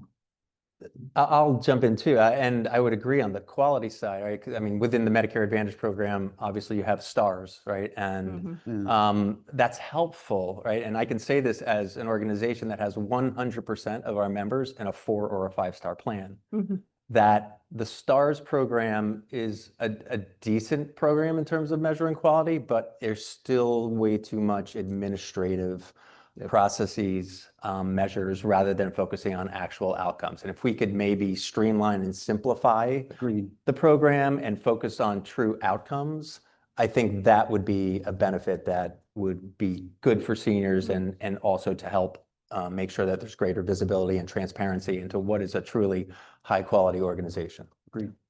And I don't disagree with that. And quality is just hard. And so I might suggest like starting with basics. Most enrollees, when they choose a plan, they're very drawn to the premium, and that's the most salient thing. And what's really complicated to think through is, there's this high deductible here, lower here, but higher copay for this and lower. And so coming up with just an aggregate assessment of the plan's benefit generosity would be very, very helpful. And along with that, I was really glad that CMS made this move in the Plan Finder recently to allow beneficiaries to look up whether their provider is in a given plan's network. And there's going to be, I'm sure a lot of work to improve on that tool. But the provider networks and the plans have just been a black box to everyone, including the people who are making the decisions. And so that's a big step forward. So just kind of, we heard a little bit earlier today with Mark's discussion with Steph, technology is transforming every part of healthcare, and accountable care is just no exception here. So I'd love to hear a little bit about your thoughts on, how can data operability, AI, and digital health tools also support whole person care and then make the system maybe more transparent and efficient? And Chris, I'll turn over to you. I know Chin Med has done a lot of work here in this tech space. Yeah, I mean, so what makes us unique is that we actually own all of our own tech. So we have our own EMR, workflow management systems. Everything we have is, other than Google Chrome, we didn't make that. We didn't make iOS, and we didn't make Microsoft Office, but everything else after that, we built it internally to drive workflows that specifically go after whole person care at global risk, upside and downside. We're super excited about AI. Everybody else is excited about AI, but the reason why we're excited about AI is for very different reasons. And so the number one use case for AI in America today is, for healthcare at least, our hospitals are trying to figure out how to do revenue cycle management and get more money for what they build. Okay, number one. Number two, use case in America, plans. Plans fighting the hospital bots that are trying to get more money for doing the same thing. That's number one and number two. Then behind that is a whole range of other things of how to use technology. So I'll give you a few examples of what we're trying to do. Number one, we're trying to figure out how technology and AI can help us train our PCPs differently. One of the things that we have to do at ChenMed is we spend 2 years trying to retrain a PCP to think about how to take care of the entire patient, because in medical school, we don't learn about how to take care of a patient. Guys, I'm a cardiologist by training. At one point, I had 5 board certifications in cardiac and vascular studies, right? Took 0 minutes in lifestyles and behaviors. And you can talk to any cardiologist in the planet. You say, what % of cardiac disease is because of lifestyles and behavior? 95%. And why did I take 0 minutes? Okay. So, by the way, we trained together in Boston. So those are fancy places. So, and so that is one important thing. So we're using AI to help us accelerate training for our PCP. Second thing is we're using AI to help us getting the right information at the right time, so that way we can make the right decisions. And this is my biggest plea for everybody. If we could just know what's happening to our patients, that would be amazing. I can't find out that they're in an emergency room days later. I can't find out when they decided on their own to go to all these different specialists, and it's a mess. Guys, you think polypharmacy is dangerous? You haven't seen poly specialties. Okay? And guess what we learned in medical school? Does anybody here have a stomach? Raise your hand. You all need GI. And if you have a heart, everybody I assume has a heart, you need a cardiologist. That's what we were trained, and actually that's how our patients are trained. So when you look at quality, actually what they would define as quality is I want to see every possible person at every other time, and nobody knows what everybody else is doing. That's not quality, guys. So ultimately, if we could figure out where people are going, and then we can try to intervene and try to coordinate that care, we're going to see incredible outcomes improvements and dramatic cost reductions. And the third thing, just about transparency, and I said this before, we've got to get Medicare Advantage and traditional Medicare with one common data set. Because just because you're with Alignment's a really good plan. So, but they're not all equal. I work with 28 different plans. Every one of those 28 different plans decides to share different versions of data. Some of them can't. Some of them can't share it every month. Some of them share it 2-month delayed, 1 month delayed. Now, you would say, well, everybody should come to Alignment. Right. They're not every. So ultimately, we would love one cohesive data set for traditional Medicare, for Medicare Advantage, and by the way, coming from CMS, whether you're an MA or traditional Medicare. Matt, thoughts on what Alignment is doing in terms of tech for? Yes, no, and I think what Chris is saying, I think we're embedding that into everything that Alignment does. We have a proprietary platform that was created called AVA when the company was founded back in 2013, that now has 200 different data sets, 200 different sources of artificial intelligence to look at what's happening at patients, to use it for predictive analytics, to help our Care Anywhere platform, to empower our care managers to work collaboratively with our members to make sure that they're directed to the right type of care at the right time. It's available 24/7 too. And it's concierge care that's available. And by using this technology, we're able to close gaps. We're able to look at what's happening with HEDIS measures. We're looking at what's happening with chronic care management, and we're getting better outcomes, as a result. And that's the type of investments I think that we need more broadly across the system, because we can't just continue to rely on the way that the existing system is working, which is still too fragmented, still too paper reliant, not enough data in real time. There's just too many holes that need to be filled right now. Frank, I'd love for you to chat a little bit about how we're thinking about tech here in the Accelerator program, but in the Learning Action Network work that we're doing. So if you could chat. Yeah, again, tech is very exciting. I think there's a lot of opportunities there. There's some challenges. We're in a kind of a learning phase about what is most important for patients and providers. But I think at our partnership with West at Duke, we're really trying to find those low-hanging fruit about where necessarily the tech offers the biggest bang for the buck, or the best area that isn't hospitals and plans, I guess, battling it out about, where to stop the care, where to give more care. The first example I'm going to give is absolutely risk adjustment. Duke-Margolis has been a kind of the forefront of understanding where the tech opportunity is for risk adjustment, in terms of, can we use potentially EHR-derived data or some patient survey data to actually make a more meaningful risk adjustment system. It's not enough to know, and I'm sure Chris and Michael would agree, that my patient is diabetic. Well, what is their A1C score? What are their other, are they polypharma? What are their actual dosage levels for these pharmaceuticals? Can we pull that information, actually risk adjust a patient on to understand how to reward those providers that are in plans that are taking on the risk, that are actually trying to provide the care and meet the patients where they're at. But we need the pipelines built. And I'm real excited about, again, what CMS is doing through its aligned networks and the Healthcare Payment Learning and Action Network to actually get the data. And it offers a good use case for not just what risk adjustment, but what we're trying to do at Duke-Margolis and at West more generally. So I was hoping for the last question, I'd give everyone a minute, but looking at the time here, everyone's got about like 30 to 45 seconds. But so building on everything we've discussed, right? We're talking about alignment, we're talking technology, participation, patient-centered care. What's one thing each of you would like to leave with us? And like what will it take to really realize the next evolution of accountable care? So Michael, I'll start with you. I think it's going to take more than piecemeal focus. I think we've gotten to the point where we really need to have a vision for how all the various policy strategies fit together. And that doesn't mean like one huge bill or piece of legislation, but it does require us to think about a vision so that when we do one thing at a time, we know how it's going to be fitting into the other things as we do this, because it's all interconnected, the payment system, the risk adjustment system, regulating the competition in the markets, et cetera. It's gotten really complicated. So just being able to articulate that vision, know where we're going, is super important. Go down the line, Chris. Yeah, I mean, I think we got to move from paying for volume to paying for outcomes, which is going to require dual-sided risk, okay? And the first thing you got to do is, we got to stop these full-risk providers from going out of business. It is happening. And then how do we figure out how to help them? How do we lower the bar so that way more people will want to go and take dual-sided risk to actually start looking at outcomes? And so we got some fixing to do before we can start moving on the way up. Matt? A couple thoughts. One, incentives matter, right? I mean, the incentives really matter because we know, given our existing system, what we're getting as a result, right? We're not getting the best outcomes. We're spending more than every other country in the world.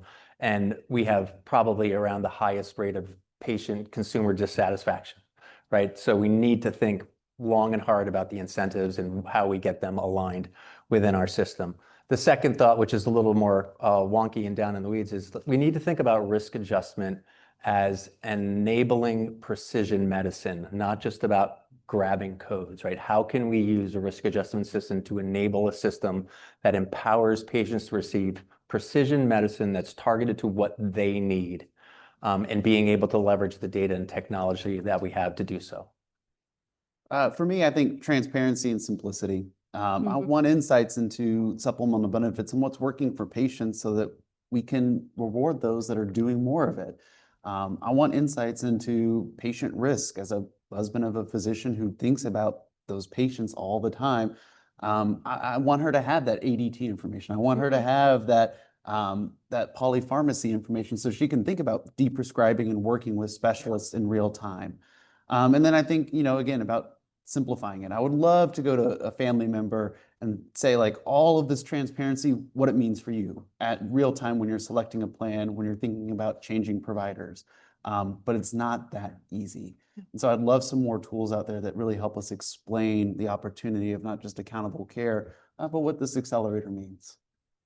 Thank you all for that really engaging and thoughtful discussion, and for that last bit actually staying within the 30 to 45 seconds. That's impressive. But I think this discussion really underscores a lot of the key aspects, right, about the next phase of Medicare reform. We're hearing simplification, transparency, building a more human-centered, tech-enabled system that really supports every beneficiary. So please assist me in thanking the panel. And I think there's a short break before the next session. So thank you. So we'll continue the conversation with our next panel and really focus in on whole person care for a really special population of complex needs and serious illness. How do we design an ecosystem that addresses this population's need? We know that it's critical as we think about the innovations that are happening in healthcare. We heard from Stephanie this morning about interoperability, engaging with the consumers, and driving towards transparency and better outcomes.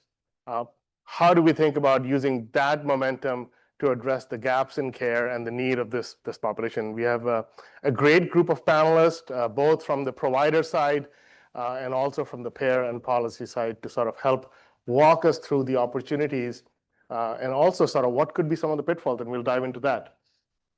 But before we start, I do want to highlight a few things from our perspective from at West Health when we think about complex and serious illness care. And we haven't heard too much about this today.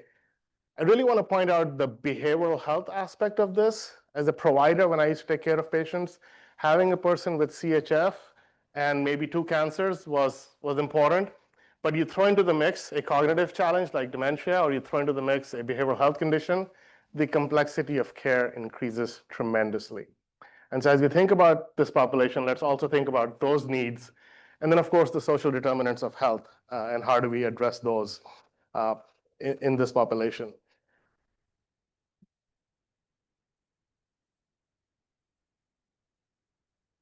So we'll sort of follow how Namrita did. We'll sort of ask questions, and each one of you can introduce yourself. Sure. Gary, we'll start with you. As we think about, CMMI, and we heard this morning about, what's happening in terms of some of the new changes. There's a sense of urgency, the opportunity to innovate. How do you see this happening? And we're here with the launch of this accelerator. How can we partner to accelerate some of this innovation? Yeah, so first of all, hi, nice to see everybody. I'm Gary Backer. I'm the Chief Strategy Officer for CMMI, and I lead what's known as the Duals Office at CMS. Just to kind of begin, I think when we think about priorities for older adults and what we've learned, one, I think it's important to recognize that needs are not siloed, that people need a continuum of care. Two, that the continuum should prioritize prevention with a focus on slowing rates of cognitive and functional decline and being supportive of people remaining in the home and community. Third, that the care should be integrated with respect to both services and benefits, particularly for people who are duals or near duals. And we see a strong correlation with people with high needs and those that are dually eligible. And then finally, supports for caregivers and goals of care discussions need to be woven and integrated as well. And I think we've seen that in various models that we've run, High Needs ACO REACH guide, for example. That's where I'd start off.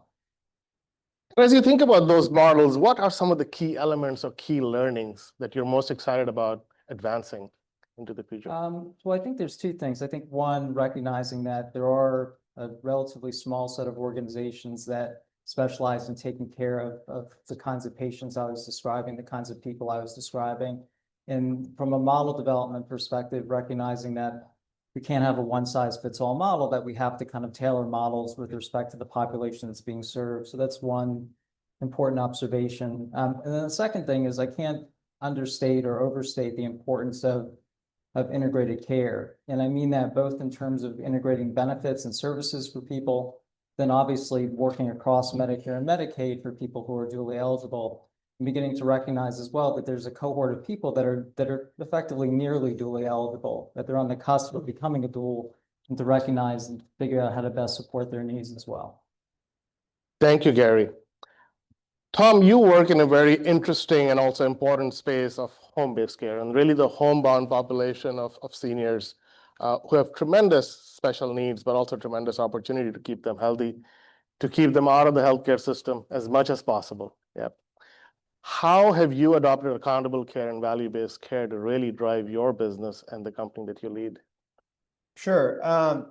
And I'll just kind of just pull on, Gary, the thread you had about describing the patient population we had, because they're very high need. They're 3 to 4 times more costly. They generally take 2 handfuls of medication. They have 7 or 8 chronic conditions. They're generally near the end of life. They have immobility. They can't access the system in the right way. So that ends up in like this horrible dynamic where they get both underserved and overserved. They have no ability to access primary care and preventive services because they're stuck in their homes, whatever they call that. And then they call 911, they end up in an emergency room, and they get overserved, and they get tons of acute care, and there's no place for them to go afterwards. And so that is the population that we serve. It is a very high needs population that can be invisible to the healthcare system until it's not. And what we have to do is be proactive. This is not an area where we can just wait for them to come to the doctor's office. That's how a lot of our healthcare, works, is that we say, hey, we want access. This is something where we have to be far more proactive. So we've heard a lot of talk about data, being able to risk stratify, being able to understand our population so we can right size the care. But then it takes us getting to these populations. So we deliver house calls, but we make sure we go to wherever they're kind of calling their site of care, because that's where we can build trust, make decisions, and hopefully influence the ultimate trajectory of these patients. These are grandparents. These are folks that we've seen and touched, and they just generally are not served well by the traditional system. They really need special supports. So that's the ideal model to sort of create a value-based care organization where you have that level of control and continuity in the setting.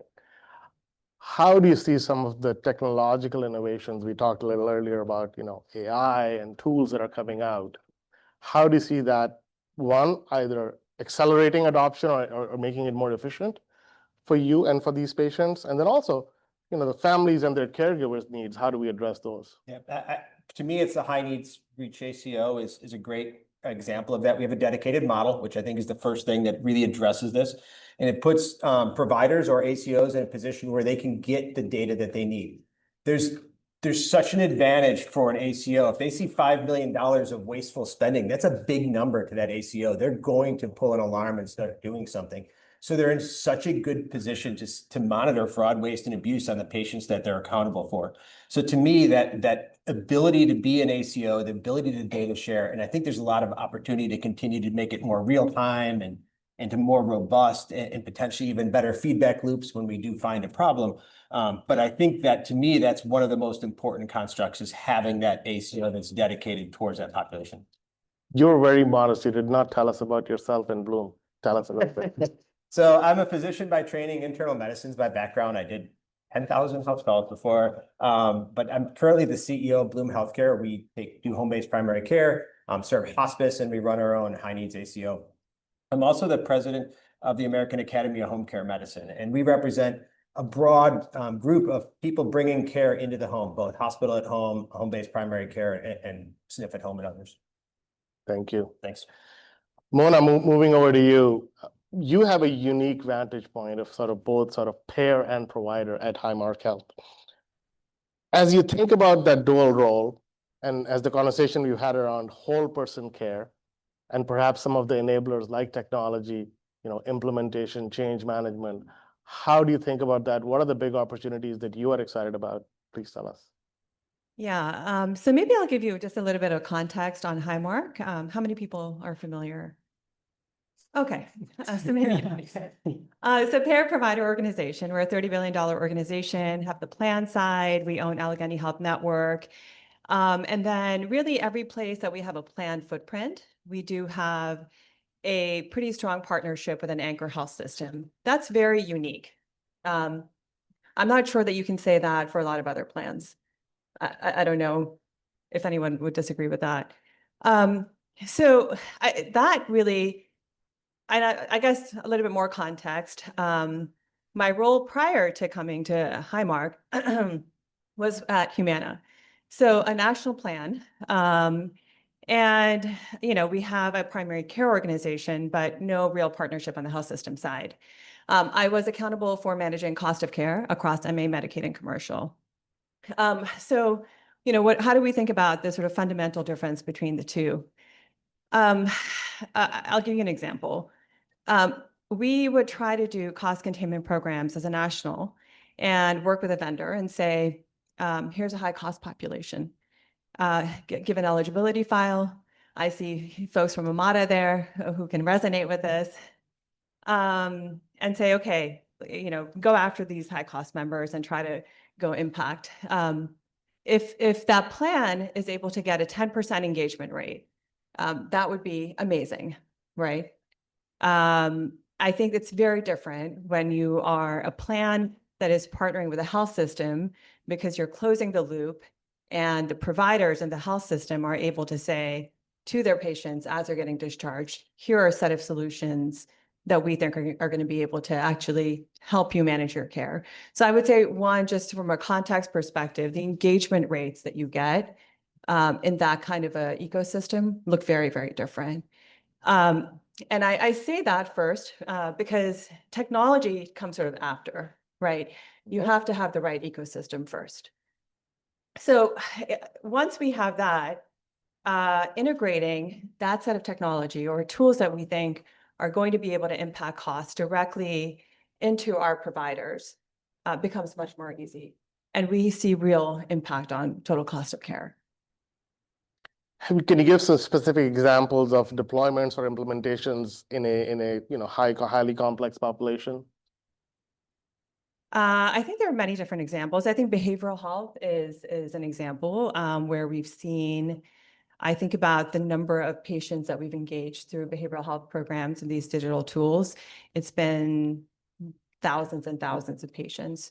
So the engagement rate is not sort of hovering at that 10%, it gets much higher. And the reason I sort of say that engagement piece is because it's really hard to figure out whether a tool is able to impact cost of care if you're not able to get a particular engagement rate. So from an actuarial perspective, if I'm on the plan side trying to evaluate whether a particular solution is effective, if I need 1,000 patients to see whether there's a statistical difference in total cost of care and I get 100, I'm never going to be able to see total cost of care impact. But in this ecosystem, we are able to, because it's not the plan that's saying, here's an eligibility file, go after these patients. It's their provider that's saying, hey, we believe that this is going to have an impact. Now, from a plan perspective, we can say these are tools that have been demonstrated to have an impact on total cost of care. And we can go to the provider partners to say, hey, these would be helpful for you all to sort of push for your patients, but it is very different when a plan is directly reaching out to the patient versus the provider using the same tools. So I would say behavioral health, we've seen an impact. We've seen impact in cardiac conditions. I mean, there have been a number of metabolic diseases where we've been able to see impact on cost of care. Thank you so much, Mona. Kevin, Gary just talked about integration as one of the priorities for CMMI and CMS. So you work at UNC and manage the Health Alliance there. I think as you think about integration across primary care and specialty care, and also outpatient and inpatient, how do you think about some of the populations we're concerned about and the opportunities there? It's got to happen. So yeah, I'm an ER doc at the University of North Carolina and privileged to be a part of the West Health team as well. And got to spend most of my career focused on emergency care of older adults. And if you ever want to run a fun experiment, go down to the ER someday and start asking patients, hey, who's your doctor?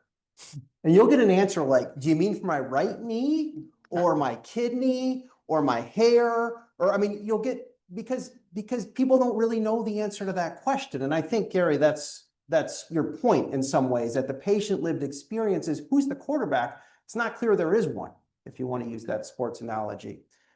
So how do I think about that? I'm going to give an ER example and a non-ER example. Okay. One thing that we need to do in order to improve whole person care for patients with complex needs and serious illness is we have got to integrate unscheduled acute care. Patients that are highly complicated have bad days.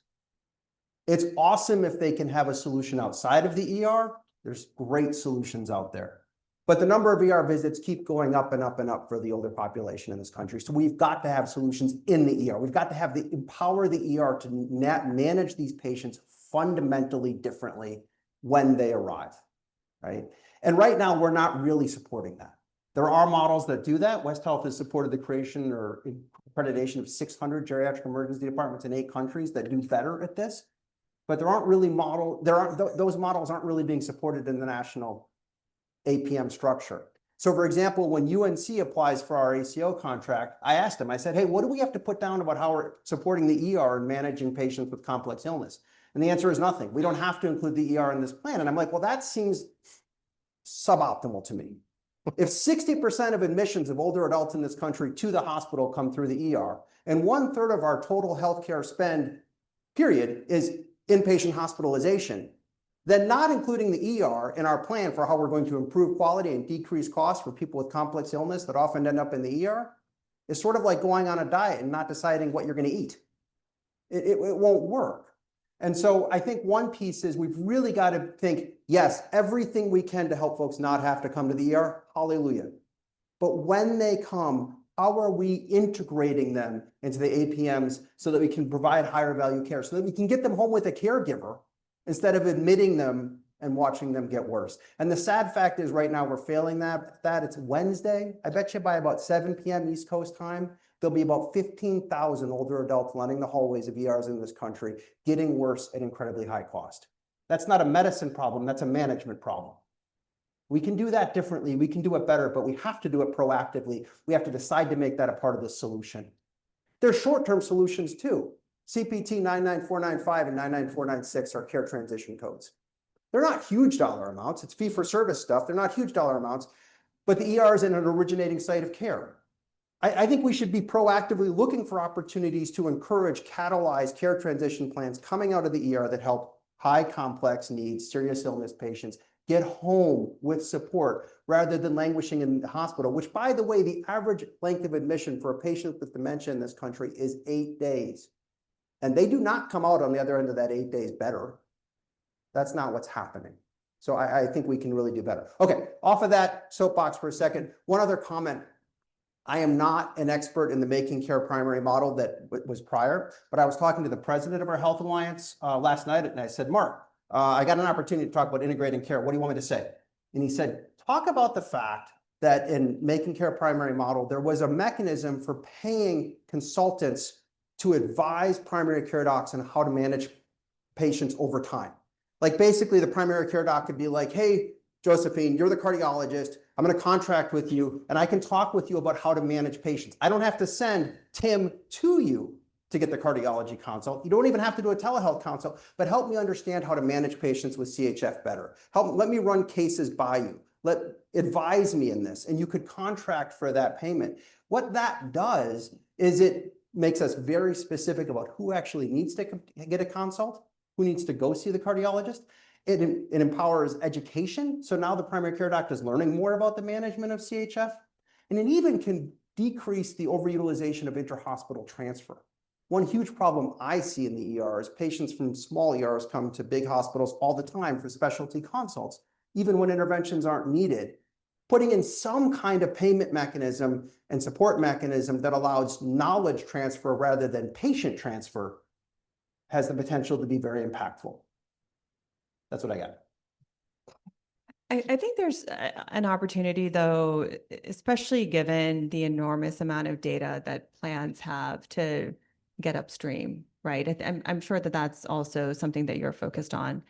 I know for us, we have a particular focus on the top 10 highest risk patients, top 10% highest risk patients.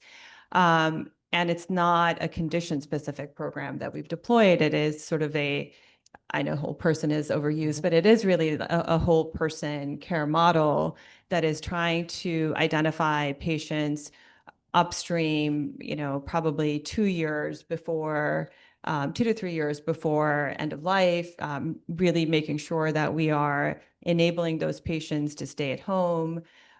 Historically, many of these models have been driven by risk adjustment, right? And so I think there's an enormous opportunity to say, how are we improving outcomes now that that pool isn't quite there anymore on the risk adjustment side? So I think there's a lot we can do for that highest risk population to shift care into the home. We have a model that is both virtual and in person. So we are certainly deploying technology, but it is heavy on having kind of in-field clinicians as well. And we've seen enormous improvement in outcomes and savings for the plan. So it is possible without, just focusing on the risk revenue piece. Thank you so much. And the key here is that your incentives are aligned with doing the right thing.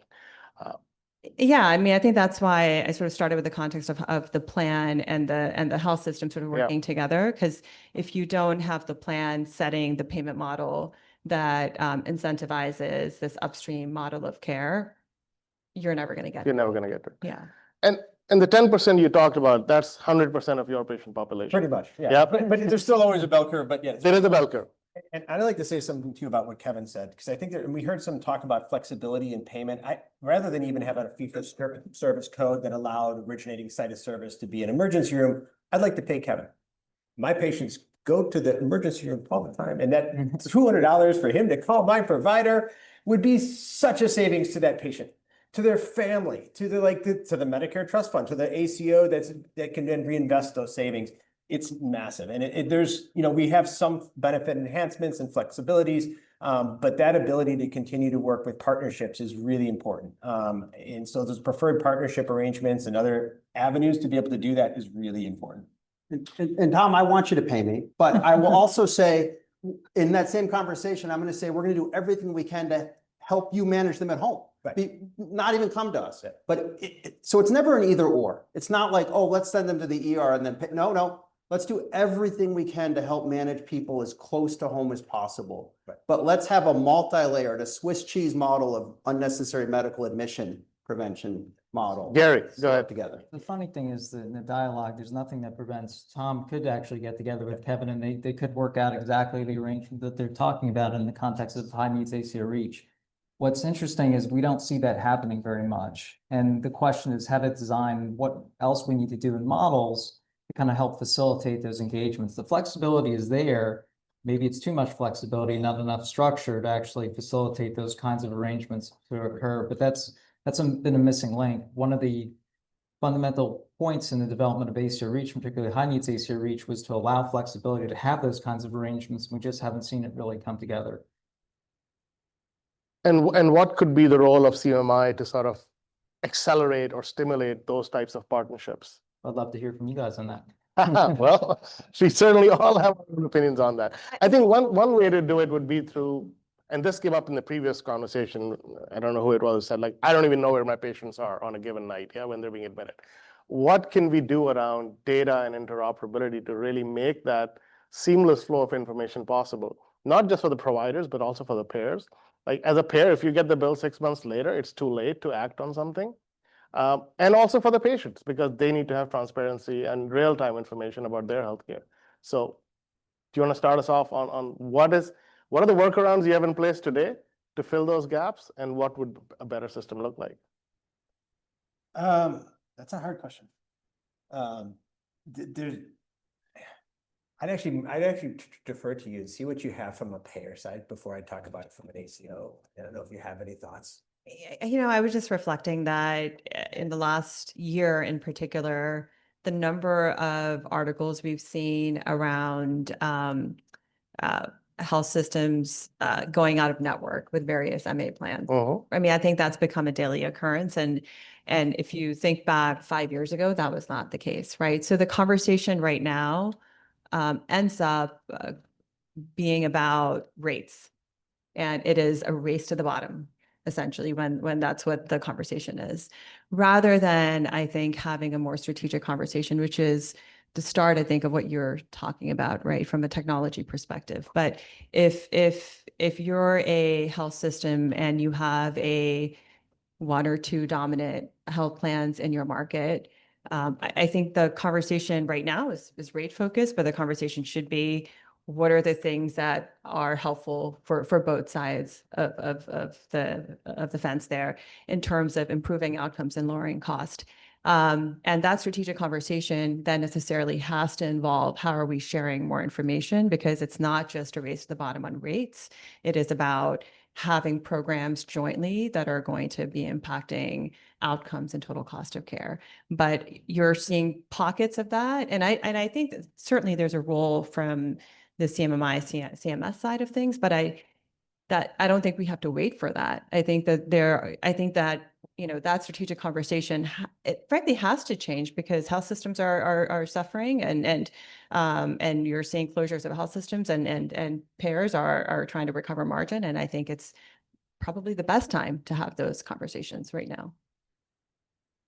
Do you want to take an attempt now? I still think it's very difficult from an ACO perspective to do that, but I think that when we're thinking about like that entire ecosystem and sharing data and incentivizing things, one of the things that Gary mentioned, we built a preferred provider network. We've tried to make sure that other Medicare billing numbers are incentivized. We share data on a regular basis with them, try to give them both a carrot and a stick approach.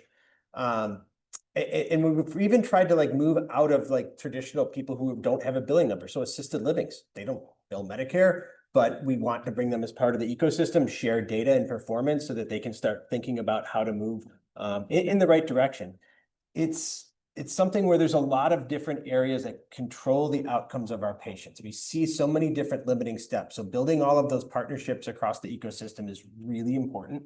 Data sharing and being able to kind of be more specific with that is always very helpful. But the timeliness, the small numbers is a problem. When we have some of our partners like, oh, we have like 8 patients. Well, that's not enough to be able to draw some of the conclusions. So I think continuing to see this move forward, seeing some of those unified kind of reporting. So I'm not just reporting on a subset of like high needs patients, but maybe it's all my traditional patients or all my Medicare patient, Medicare Advantage and traditional patients. That sort of access to data is going to be really helpful for providers as they deal with patients and communities who have multiple different types of insurance. No, thank you for that answer. Gary and Kevin? Well, I think Tom just said something really important, which has, again, been a big goal of models, particularly focused on the high needs population, which is to create that ecosystem, the partnerships, and providing the flexibility and in some ways the data. One of the things that CMS did in the last few years was the shadow bundles, basically providing episode-based information to ACOs. And we're thinking about, what we can do to kind of help foster integration of primary and specialty care, but also what we can do to kind of encourage the development of these partnerships across the ecosystem. Another thing that Tom said that I think is important is, recognizing the impact and the importance of integrating, essentially senior living and trying to begin thinking through as more and more older adults live in some form of senior living community, residential community setting. How do we actually bring them into the fold, as Tom was beginning to mention? I think those are some important things. And I would just add 2 thoughts. One is, looking for those points in the care journey of these individuals with serious illness and complex needs that are inflection points, that are points where are highly determined about their future clinical course, as well as the spend that's going to happen for them. And can we lean into those points? Obviously, I think one of those points is when any one of these individuals shows up in the ER, it's a big point. And with the right care models, we've demonstrated you can reduce their absolute risk of admission up to 30%. And if you do certain consults, you can save $2,800 for Medicare over 60 days for every patient that's consulted because of those inflection points, because the decisions that are made at that moment have huge clinical, operational, and cost implications. So it's hard to boil the ocean. There's so much that should happen, but there are certain moments in time when you can say we should lean in here because this is going to change the trajectory overall. The other comment I'd make is technology has a role here, obviously. Patients with complex needs and serious illness have really long charts. There's a lot of words there, right? And if you're encountering them for the first time, if I don't know them for years, good luck. But you know what? There's like technology out there that assembles all those words into a pretty straightforward way and actually does something even more interesting. Allows me to take folks that are, say, really good internal medicine providers and helps them become good geriatric providers by using that data to indicate certain suggested interventions, right? Like, hey, it says they had a MoCA of 17 before. Are you worried at all about their mental status? It says that, they've had some food insecurity before. You can leverage technology, particularly for this patient population. This is not the I sprained my ankle playing pickleball population. There's a lot more to figure out here.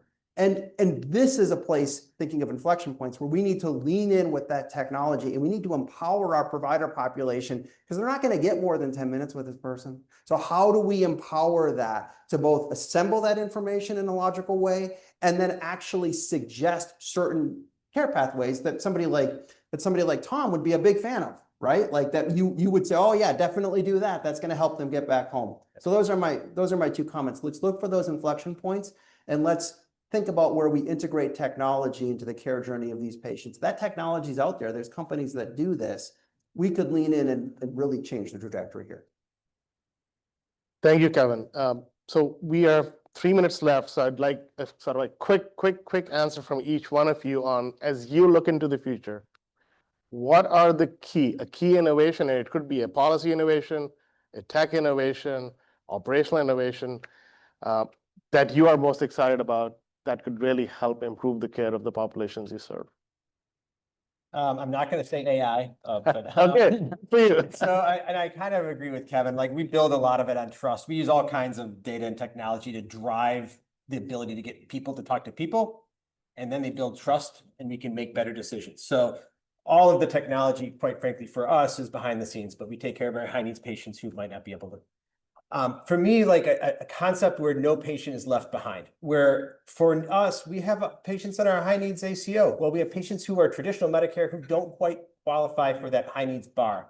That will always be kind of a patient who's left behind. And we think that all of the patients inside of a program such as ours really deserve the benefit enhancements, the access to data, the access to these networks and so forth. So expanding high needs and allowing some of the criteria to be able to expand for the whole population that these practices serve. So changing the definition of who's considered home or serious a separate benchmark for this other but they're like pre-high needs, or they've just gotten to our practice and we haven't quite been able to communicate the risk. So they are high needs, but Medicare doesn't know it yet. So they're kind of still trapped in the traditional. So going upstream. Correct. Mona.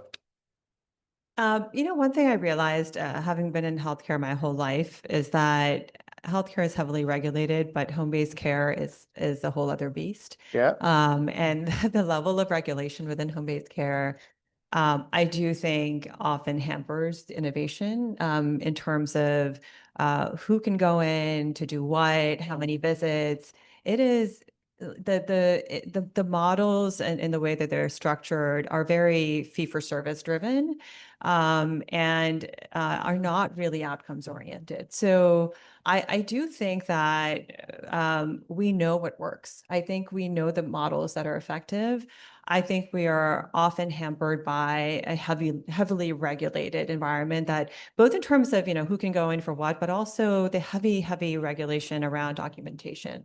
So I do think that there's opportunity to shift more care into the home outside of acute settings. I think those patients want it. I think the outcomes are better.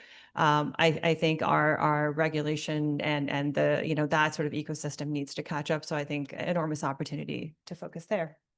No, on that, I'd be remiss to not mention hospital at home.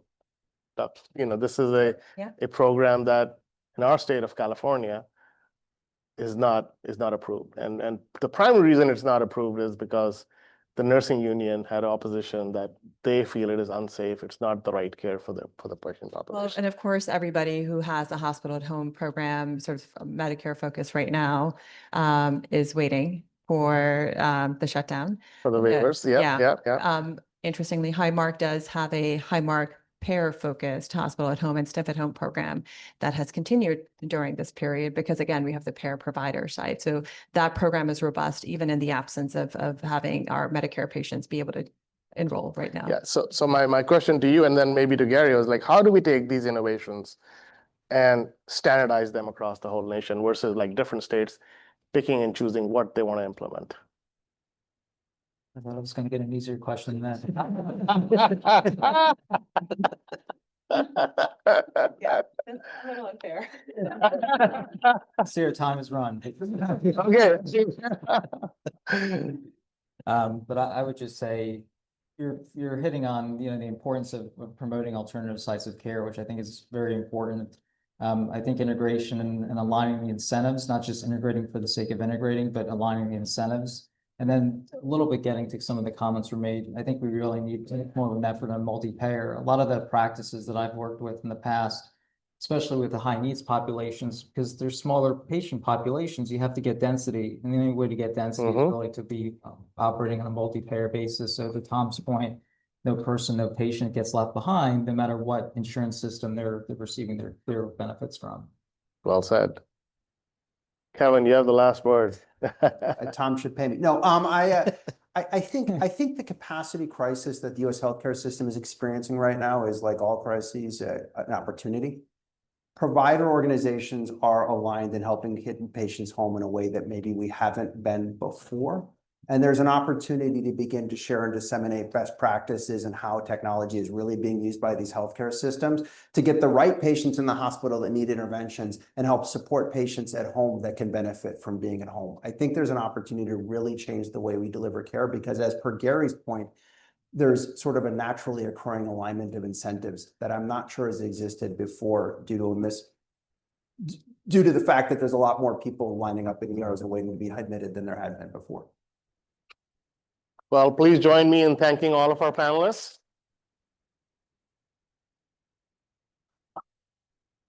Thanks. Thank you. And I'd like to introduce our next panel. Hamilton Lopez is going to be leading that as the moderator. Thank you so much, Mona. Sorry about the tough questions in the end.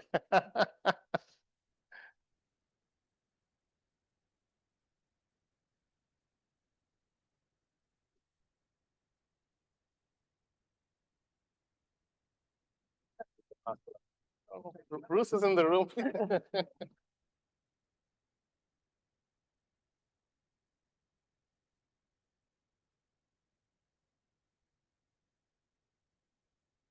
Yes.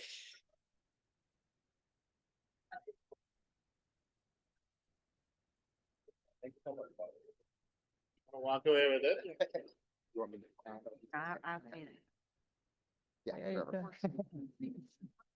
How are you doing? Hello. Hi.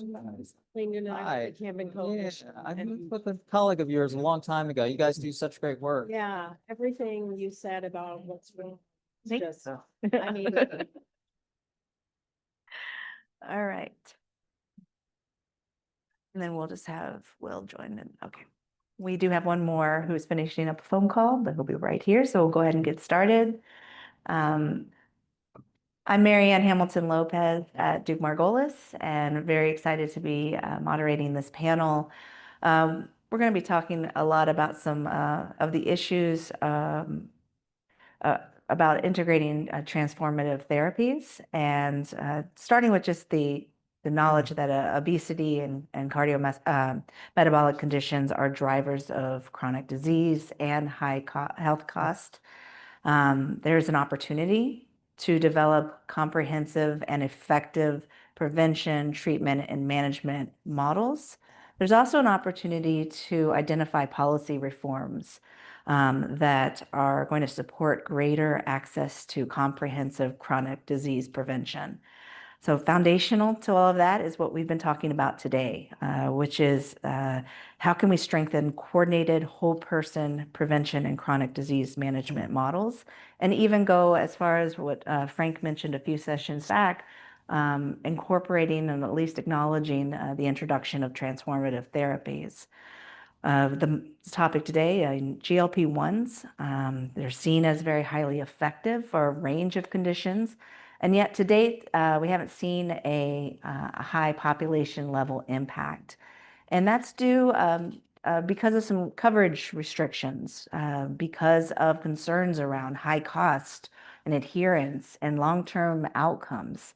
So policymakers are increasingly focused on making drugs more affordable, either through alternative payment models or the drug price negotiation program. At the same time, we're seeing broader care delivery pathways, and then at the same time seeing the emergence of digital and behavioral interventions. But expanding access to a transformative therapy like a GLP-1, it does raise a lot of questions about how do you balance broader coverage with affordability and evidence of long-term value. So to address this very easy topic is an amazing panel. I have Steve Farmer, who is a senior partner and co-owner of ABIG Health, and formerly the chief strategy officer for the coverage and analysis group at CMS, where he also served as a key liaison between CMS and the US FDA. We have Anna Kaltenbach, president of Verdant Research, but also a former Senate Finance staffer who advised on the Senate Finance IRA. We have Sean Duffy, co-founder and CEO of Amada Health, a digital health company Party's here. delivering. I cannot take this man anywhere. Sean Duffy, who is co-founder and CEO of Amada Health, a digital health company delivering virtual care for chronic disease through technology-enabled evidence-based interventions. And then always the most professional, Will Schrank, CEO of Paradigm and formerly chief medical officer at Humana and friend to all. So good to see you. So I'm going to start with you, Sean. Look down the aisle at you. But you've been working on a number of these issues with CMS. So based on the work you've done at Amada, what are the key features of a digital lifestyle program that sustains behavioral change and optimizes drug success, and at the same time augments patient care? And then once you figure all of that out, how do we know that it actually works? Yeah, great question. Hi, everybody. Sean Duffy, co-founder and CEO of Amada Health. I'm not the transportation secretary, so if there's any travel delays, please, it's not my fault. My email inbox is getting flooded already.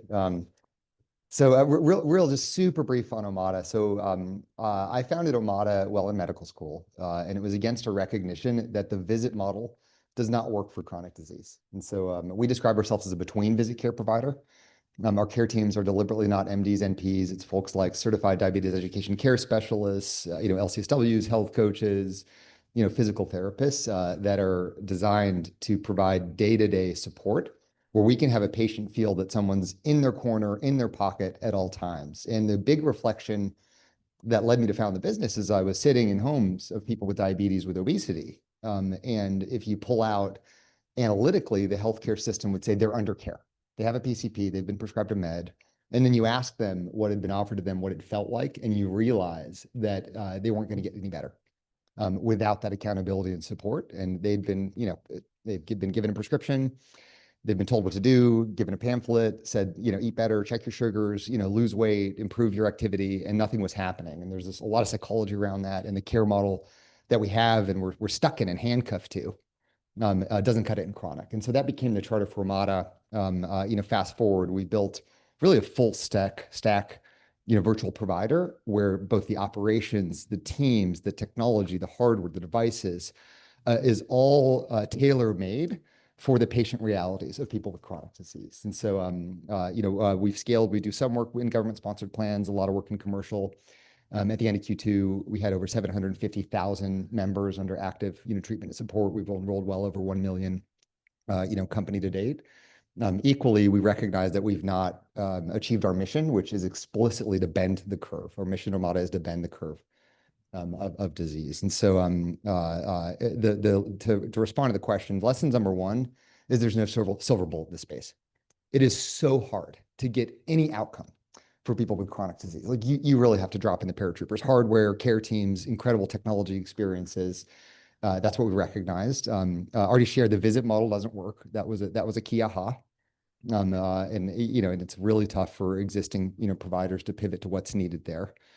And then, germane to what's happening now, we support our clients, in obesity, prediabetes, diabetes, hypertension, just metabolic generally. The advent of GLPs has created a lot of opportunity and complexity in our business. And my wife jokes, I don't know any other acronym besides GLP. And it's because our employers that we work with really are worried about the cost profile of the meds, despite their effectiveness. And so we've launched a care track, which is a services layer alongside a GLP designed to optimize for on-therapy outcomes against a member's goal. If their goal is to discontinue, do everything we can to support what is a very hard task to get off a GLP-1 post-discontinuation. And we've seen some great success, looking at weight loss outcomes being incrementally higher in our care track, discontinuation success out to a year of folks that continue to get our support. And so it's a very dynamic market. And equally, to wrap it up, I'm incredibly optimistic. I mean, there's engagement, there's a recognition that new care models need to be tried. You heard Mona from Highmark in the last panel. There's a recognition that bringing some of these services to point of care can have a big impact, and primary care needs it because we do not have the staff in the country to really support chronic in the way that's required. And we think that between visit is a key piece of the solution. Great, thank you. Anna, let's move to one of a very pressing issue, and when it's around GLP-1s, it's also around when we talk just usually about new novel therapies, and that's how are we going to pay for this? And so, based on your expertise, what is the most feasible and sustainable way, whether it's to structure payment arrangements or or other kind of financing mechanisms for obesity treatments like GLP-1s, but so that they're not only accessible to patients, but they're also financially viable for payers? Yep. So can you hear me? So I mean, this is a tough question, right? Because I would actually say that, the big challenge in health economics is generally you're able to ask questions that are incremental in nature, right? How much better is this than what we have? How much more is it going to cost us than what we're already spending? This is not incremental. These are not incremental therapies on most measures. And I think that in combination with the fact that it also does have these incredibly attractive features from a consumer perspective. And I say that not from, to deride it, but rather to point to the fact that this is something that is really important to a lot of people and has health consequences for a lot of people that they really want access to, which is to say that the market opportunity is just enormous, as we well know, right? I mean, if you followed it all, what's happening, in Denmark, basically their economy grew solely because of right? Like, it's like, okay. But if you kind of like take a step back, it also means that you can't just ask the questions that we usually ask, which is like, what's the, additional PMPM, what's the cost effectiveness and so forth. Like, we can't just start there. We have to go a little bit beyond it. And so when we push that envelope, the real question to me, and this is, by the way, going to be the most unsatisfying answer for the very practical question that you asked me is like, from a societal perspective, how much more do we want? Right? Because, the market opportunity is huge. We actually, that is fantastic, because it means that we have quite a bit of ability to dial back how much we're willing to spend on this in order to still get something. But the question is, what do we want? How much more effective do we want these therapies to be? Do we want them to be, do we want development towards muscle sparing therapies, towards more tolerable ones? And I'm just sort of asking these questions because the next generation is counting on this market to be here, right? So the market signal that we send now is going to be the one that they're being attentive to.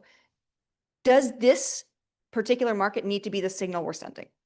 And so that's does this need to be the revenue opportunity, or can we actually offer a little bit less? Can we say, okay, we're going to open up broader access, but it has to come at a very significant discount relative to where we are? And I think that's the question that then there's a number, right? There's probably a number out there that we can sort of identify that says, okay, this will keep so many companies at the table developing the things that we want them to develop. But I don't think that it necessarily needs to be at the level that the US economy has sort of sustained so far, because that's also not going to be sustainable. At some point, the competition amongst these things is going to bring net prices down, at least, right? So I think that's the place we need to start. And from there, you can then say, okay, how do you get that price? Is it through a guarantee of access with some sort of subscription model? Is it something else? Is it some sort of a direct to consumer model where you're basically passing the lowest net price through to the beneficiary or the patient, and people can still access it through even if they have insurance coverage. So you're not sort of splitting the market in the way that we currently are. But all of these things, I think, are options that are reasonable and on the table. I just think that they need to sort of take into consideration, at the top end, what it is that we want to send to the market as a signal. We would like you to continue to make this investment or invest in this area. And then on the bottom end, how much are we actually willing to spend? Like, how much are we, how much are these companies willing to accept? So that's my answer to that. Thank you. So, Steve, I think that Anna was saying a lot about effectiveness and asking the questions about what we're willing to pay in this post-market space, where payment is potentially, increasingly, where we hope to see it tied to outcomes. How can manufacturers and payers and providers work together to build that data and evidence needed to guide not just the drug use, but other intensive medical treatments that are within these accountable care models? So CMS is required to establish that any product that we pay for is reasonable and necessary for Medicare beneficiaries specifically. And often the evidence available is insufficient to meet that standard, and there's ambiguity. And this is one of those circumstances where for weight loss, clearly when you're on a GLP-1, people lose weight in general. There are many factors that may affect whether or not they continue to take the medication, continue to have access to it. And there may be downsides to the medication as well. Loss of muscle mass. They don't necessarily invest in lifestyle changes that are sustainable just because they're getting a drug that is set it and forget it. And the consequence can be that you withdraw the drug and they're worse off because they put back on the weight and they've lost lean muscle mass, which maintains their metabolic rate. So there's some crucial questions associated with GLP-1s and whether or not they should be used and how they should be used and to which populations benefit the most and in what context. And I think that's well suited to real world evidence generation because that allows for all of the random influences that occur in real life, whether it's, what grocery store you have near you, whether it's family circumstances or economic circumstances or the environment you live in. It's often not providers that have the resources to be able to do a well-conducted causal inference RWD study that is credible to payers and to clinicians to conclude that which populations and approach to delivery are optimal. But there are commercial vendors that aggregate data across multiple systems and bring together all the different pieces necessary to study this. I mean, there are, of course, even though this is an ideal use case for RWD, there also are challenges in that many people access GLPs through independent verticals that only offer GLPs, aren't necessarily engaged with them on a regular basis, are not well coordinated with primary care.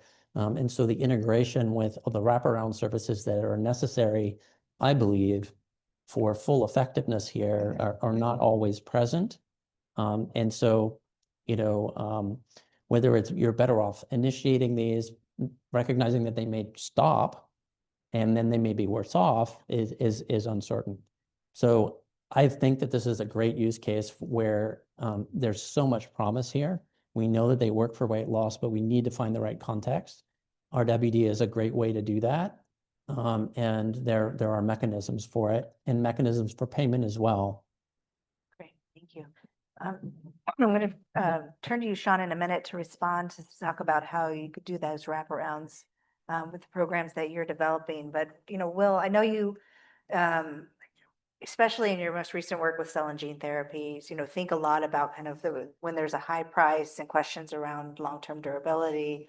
But when we're talking about it through the lens for GLP-1s as a payer perspective, if we had a pay model in place that supports greater access to the GLP-1s, along with lifestyle interventions, how can we incentivize widespread plan participation?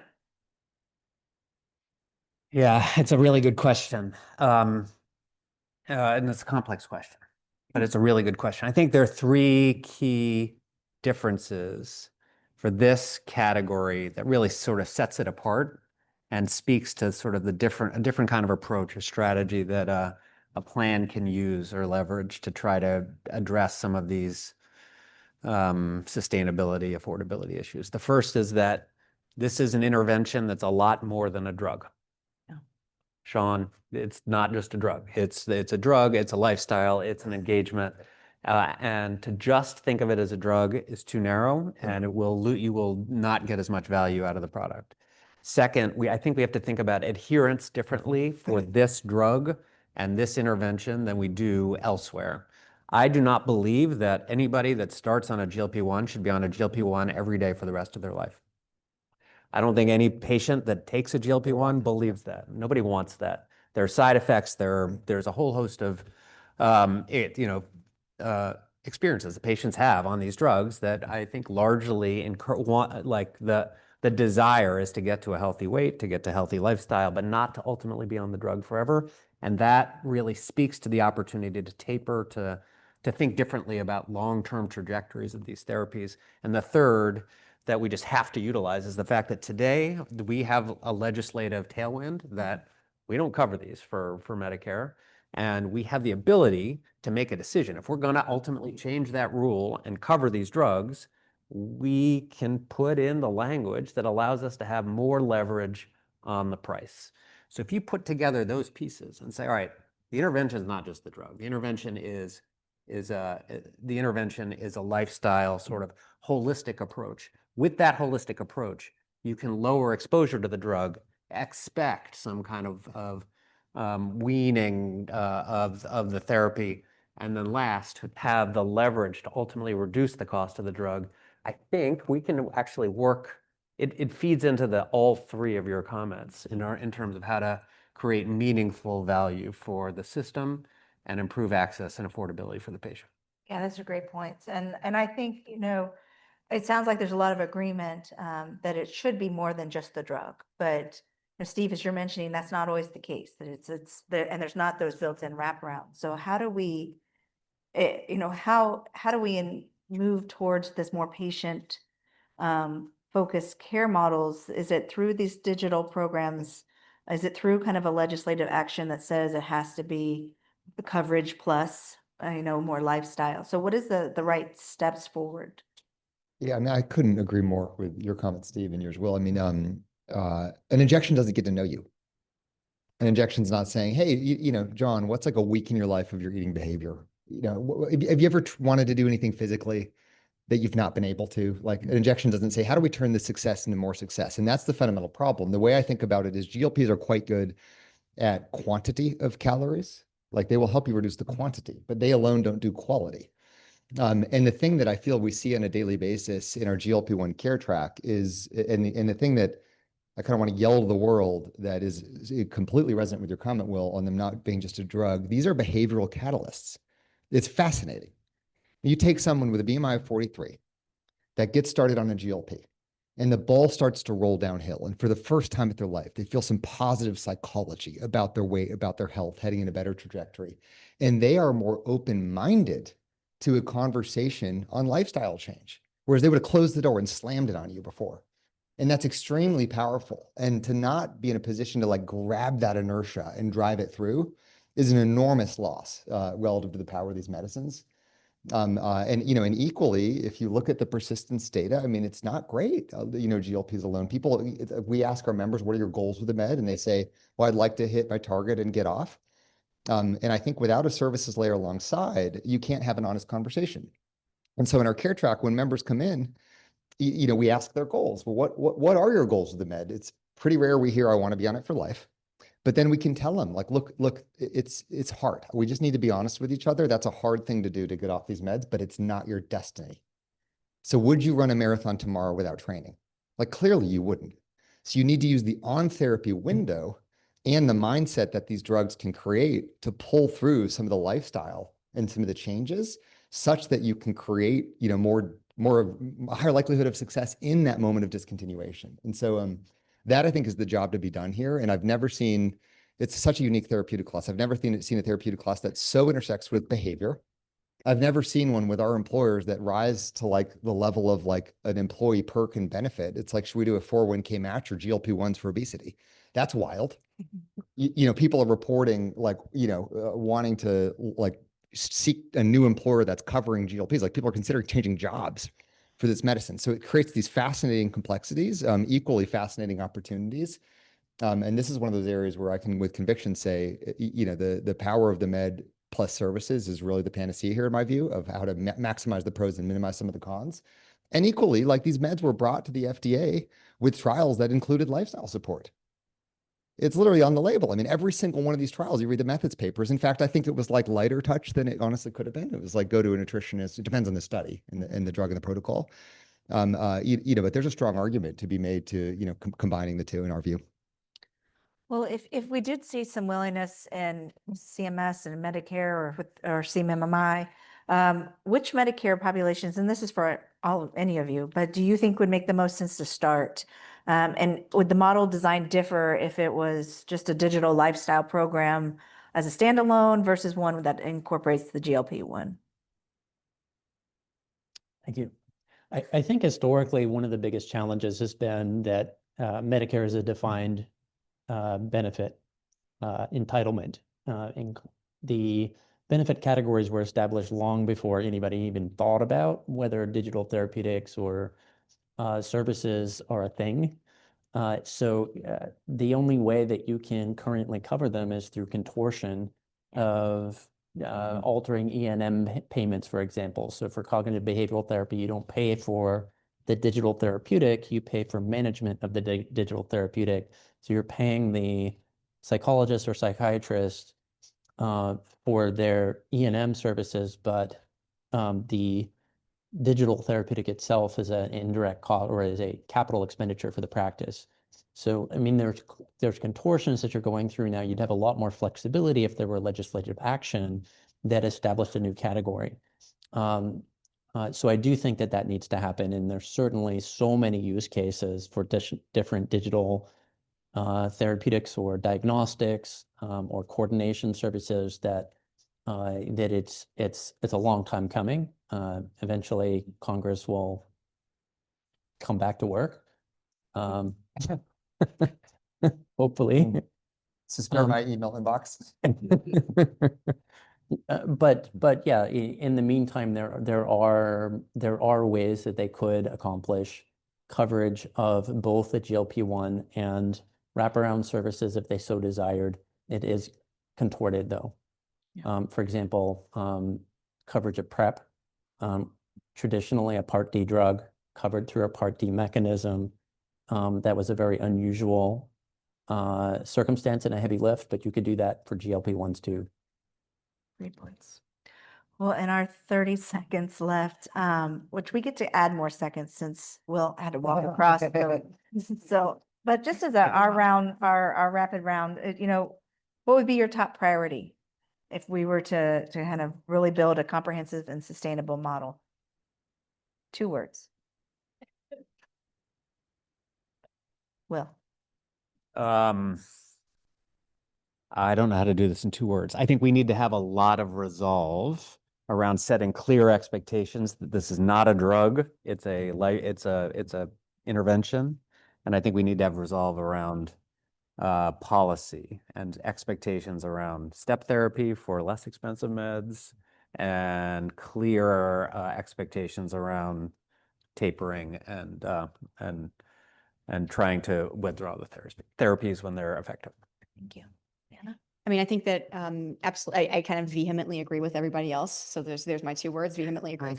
But I do think that we need to start to revisit the price as quickly as possible and use competition, use sort of, anything we can, even bundles, I think to your point are a really good idea here as well, to start to bring down the price and make it more accessible.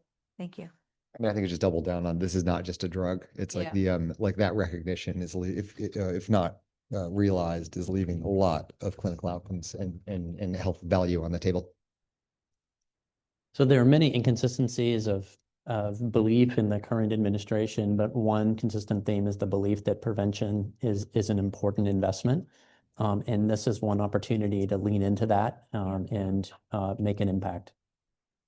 Well, perfect timing. I want to thank this impressive panel for addressing a really complex issue. Thank you.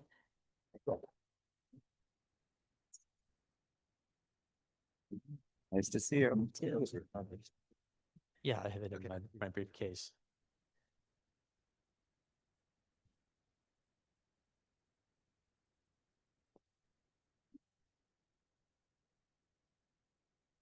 Oh, who's got to work?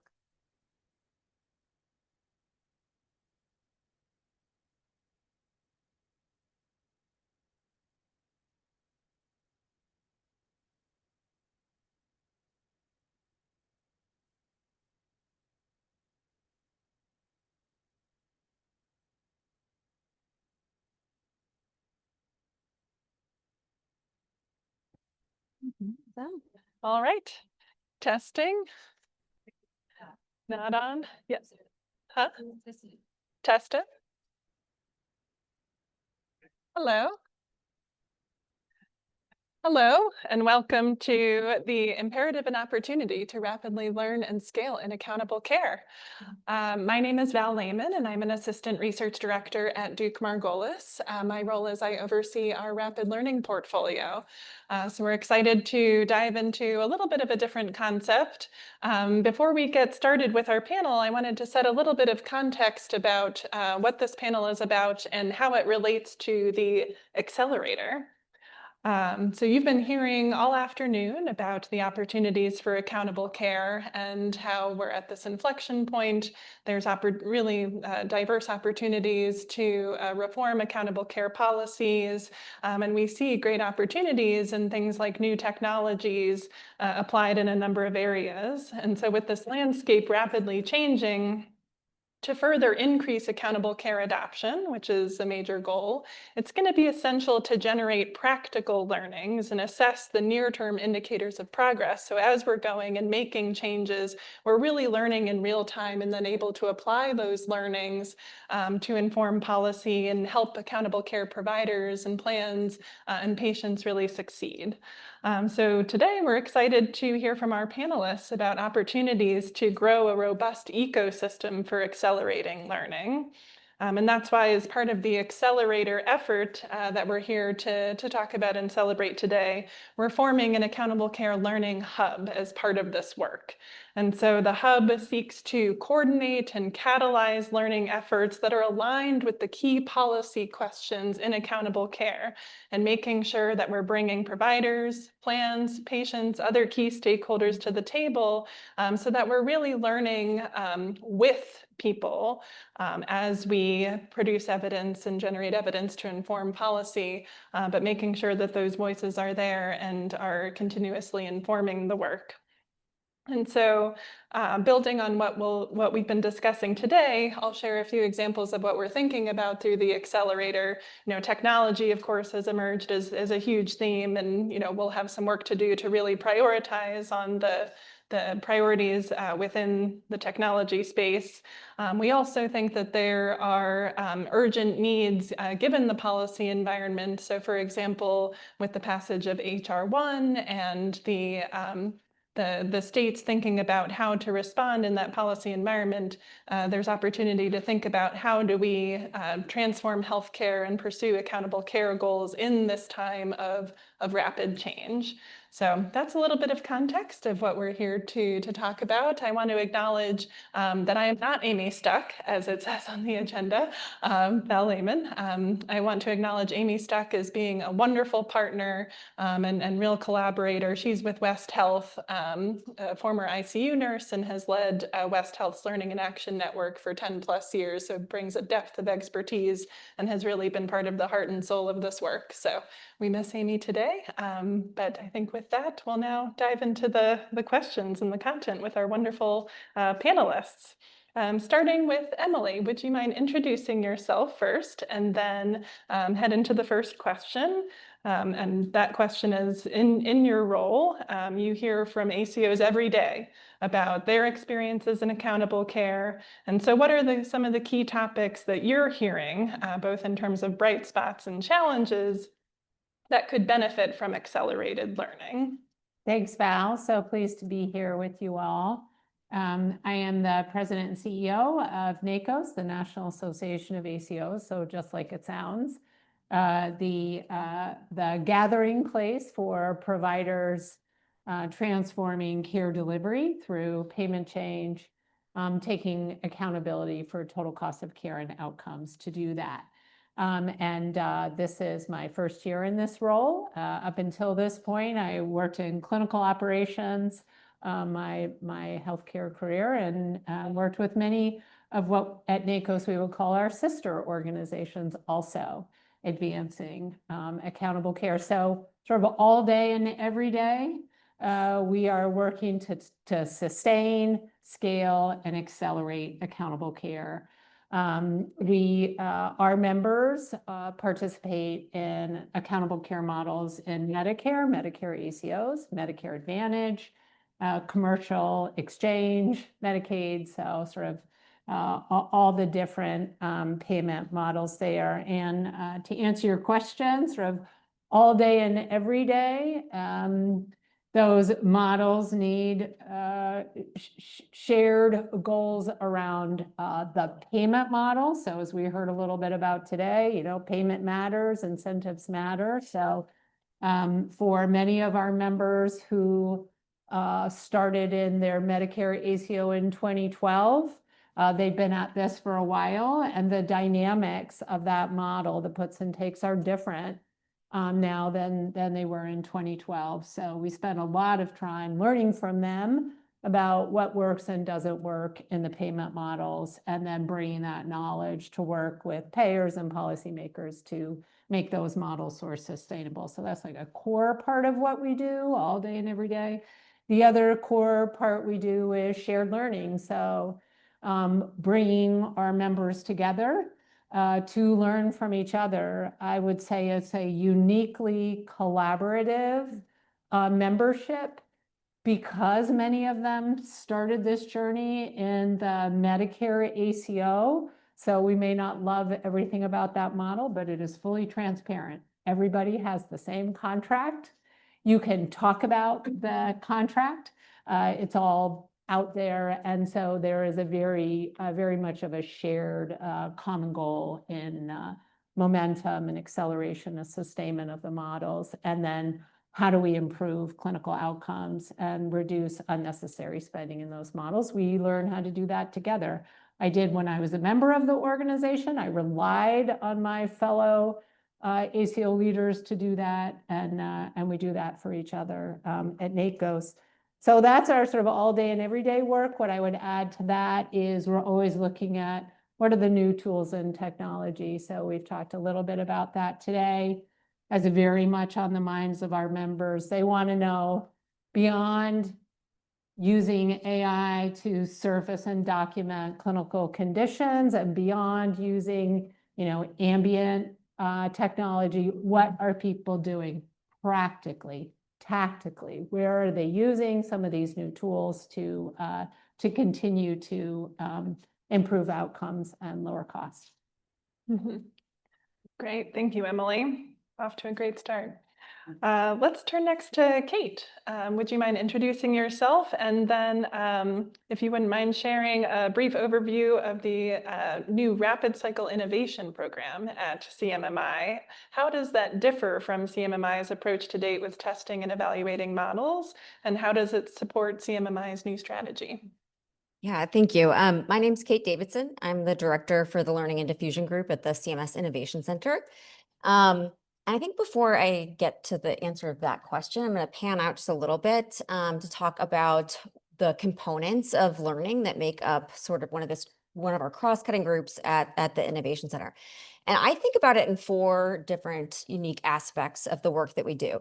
The first one is kind of a broad peer-to-peer learning. And Emily, it sounds like a lot of the work that you guys do at NACOS is under that same umbrella. And I know there's a lot of other learning and action networks out there that really are bring folks together to have joint goals in order to understand what works, and also to understand what problems or barriers there are to being successful in models.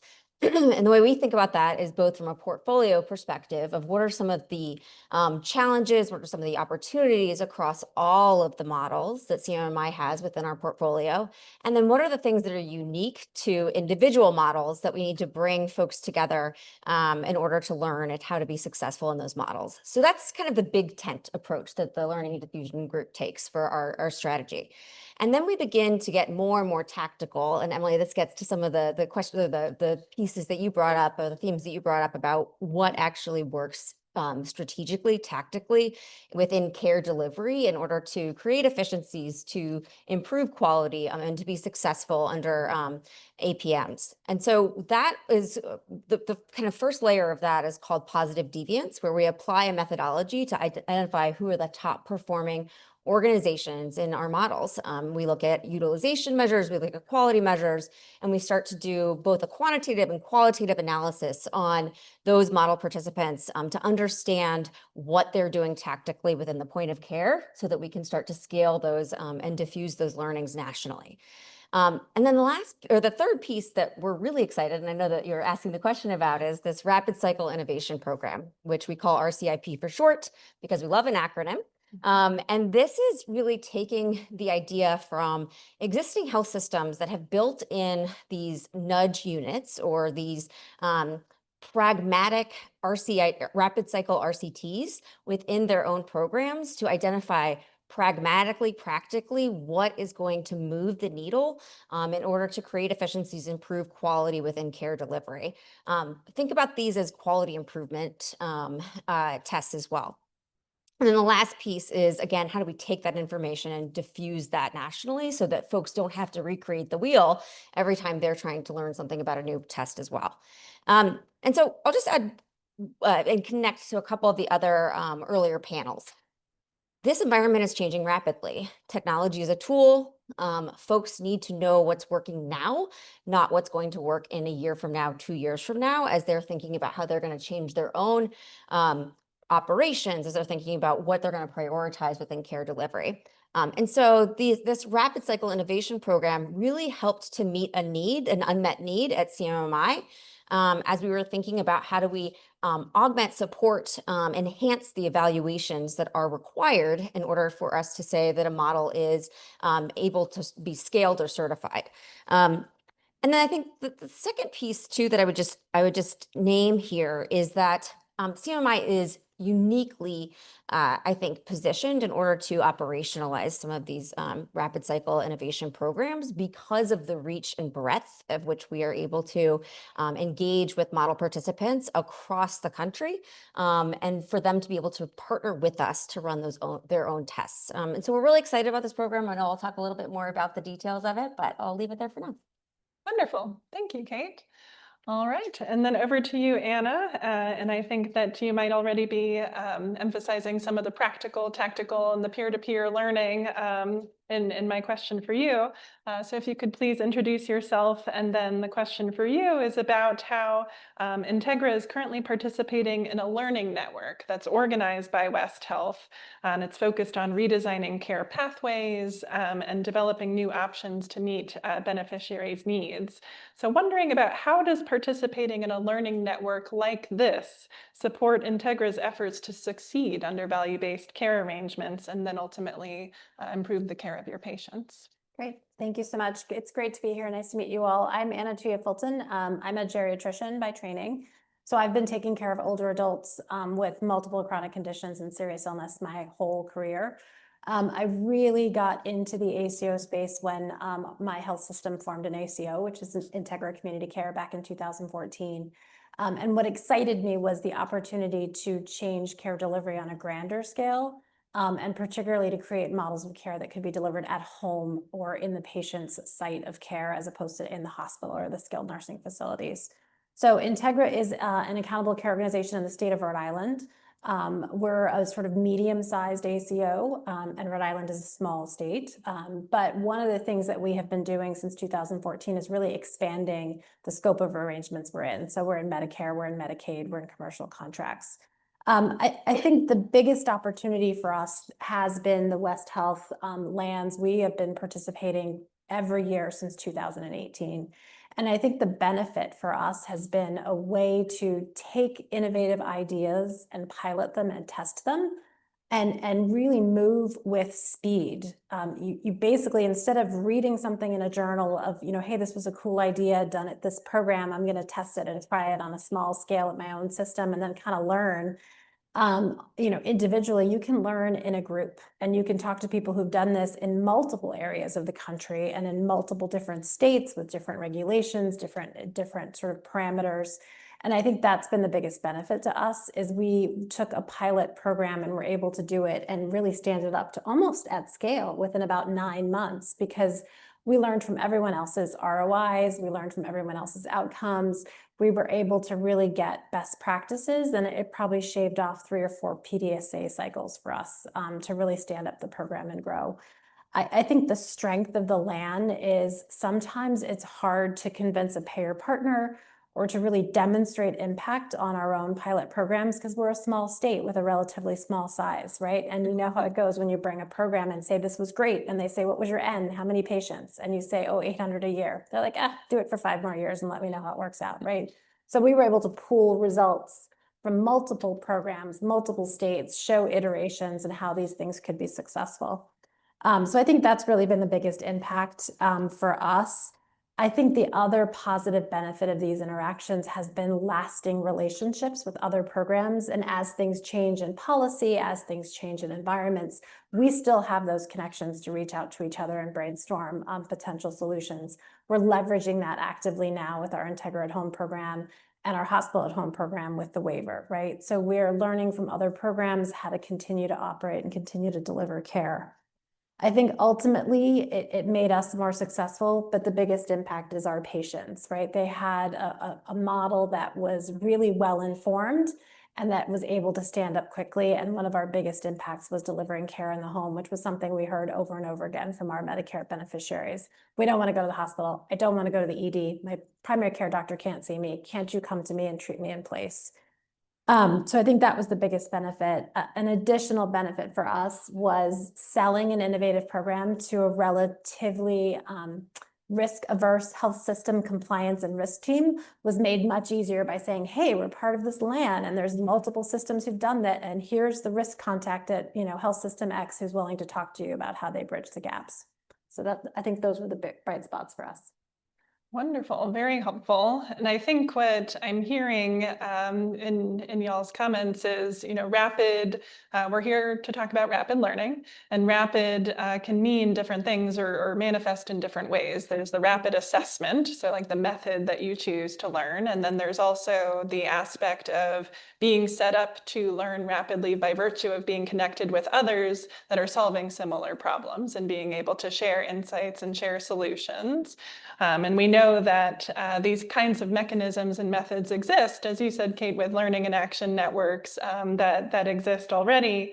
One thing that the accelerator is hoping to solve for or work on is really this connection to policy and understanding there can be disconnects between the providers and the plans and the policymakers, and really that feedback loop, the ability to learn from each other and learn in a rapid way. So what role could a learning network or like a hub like we have in mind play to help bridge this gap? And how can this collective learning maybe help to refine policy to address unintended consequences, for instance? Kate, maybe start with you and welcome views from the whole panel. It's a really good question, and it's actually something that we thought a lot about as we were designing our Rapid Cycle Innovation program as well. I know just even from my experience as an administrator previously on the clinical side, that just implementing an EHR, that if providers don't want to do something or change their behavior, it's really hard to implement something. And so you need to, as you're thinking about from a policy perspective, think about what is most important to organizations that are engaging with you. And so the way we've designed the work that we're doing is really trying to identify what the priorities are from the potential participants that are in our pool from a model perspective. The models themselves, the payment models themselves, give an umbrella around shared goals that will help us to winnow down from a policy perspective what our strategies, what our main strategies are, what our prioritized areas for testing would be, and then to utilize those as kind of a framework for asking questions about what's most important to those folks that are actually treating patients, that are identifying who are the populations that we should be thinking about as we're designing some of these tests. What are the interventions? What are the tactics? How do we design those? How do we design the tests overall as well? And so I would say that from a perspective of kind of how do folks who are also setting up, like from a private side, some of these learning and action networks, is to really help to identify what are the very tactical things that folks think are promising that need to be tested, and from and have a greater volume for that test, that we could identify and to bring to scale through some of the work that we're doing on the public side. And then how do we think about how that aligns with some of the policy goals as well, so that we bring those to bear in the work that we're doing across CMS.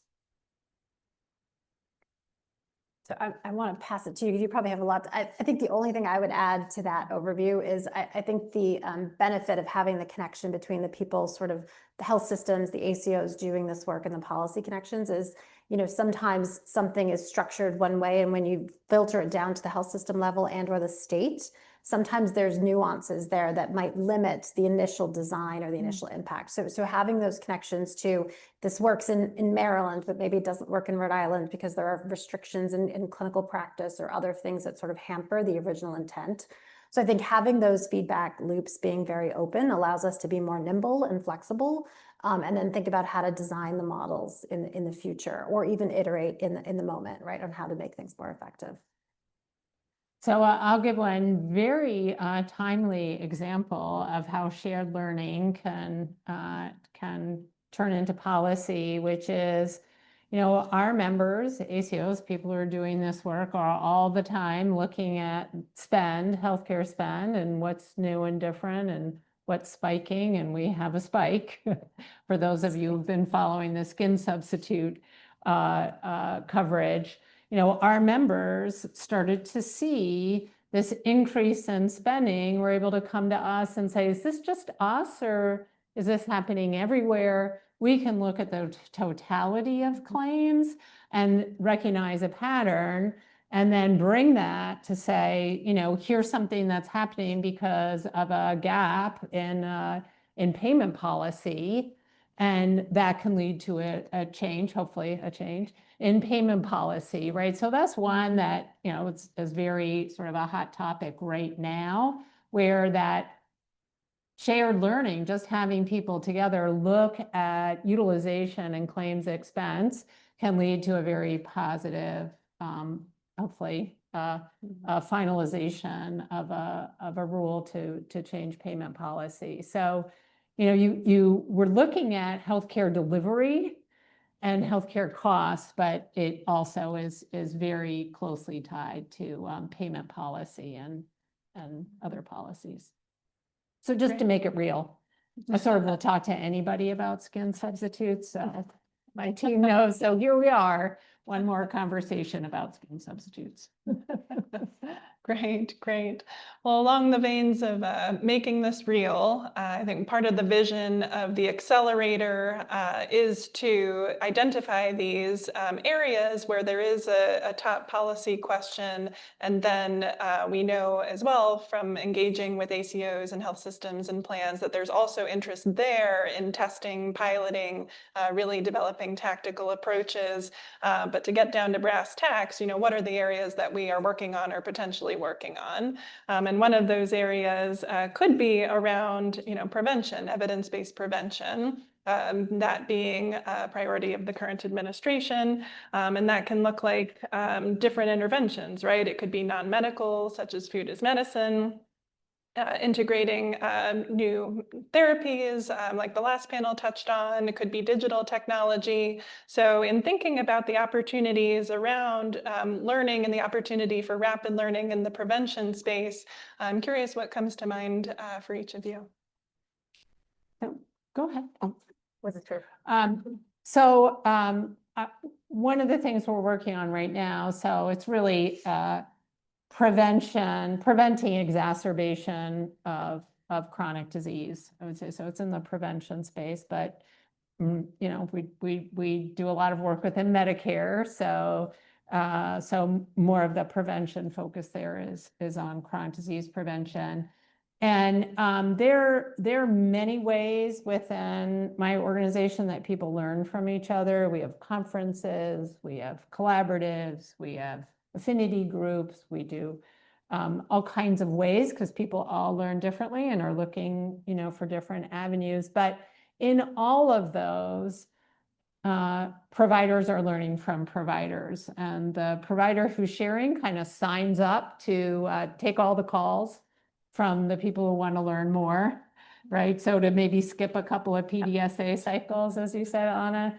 And so what we're doing right now is saying, okay, let's look at heart failure. And again, this is not about the medicine. It's not a medicine problem. It's a delivery or organization problem. How are people organizing their heart failure interventions, again, to prevent exacerbation differently, and taking the content from a conference or a deep dive or an affinity group and pulling that together into one common tool where people can learn sort of on their own time about all of the things that our members are doing to improve heart failure management.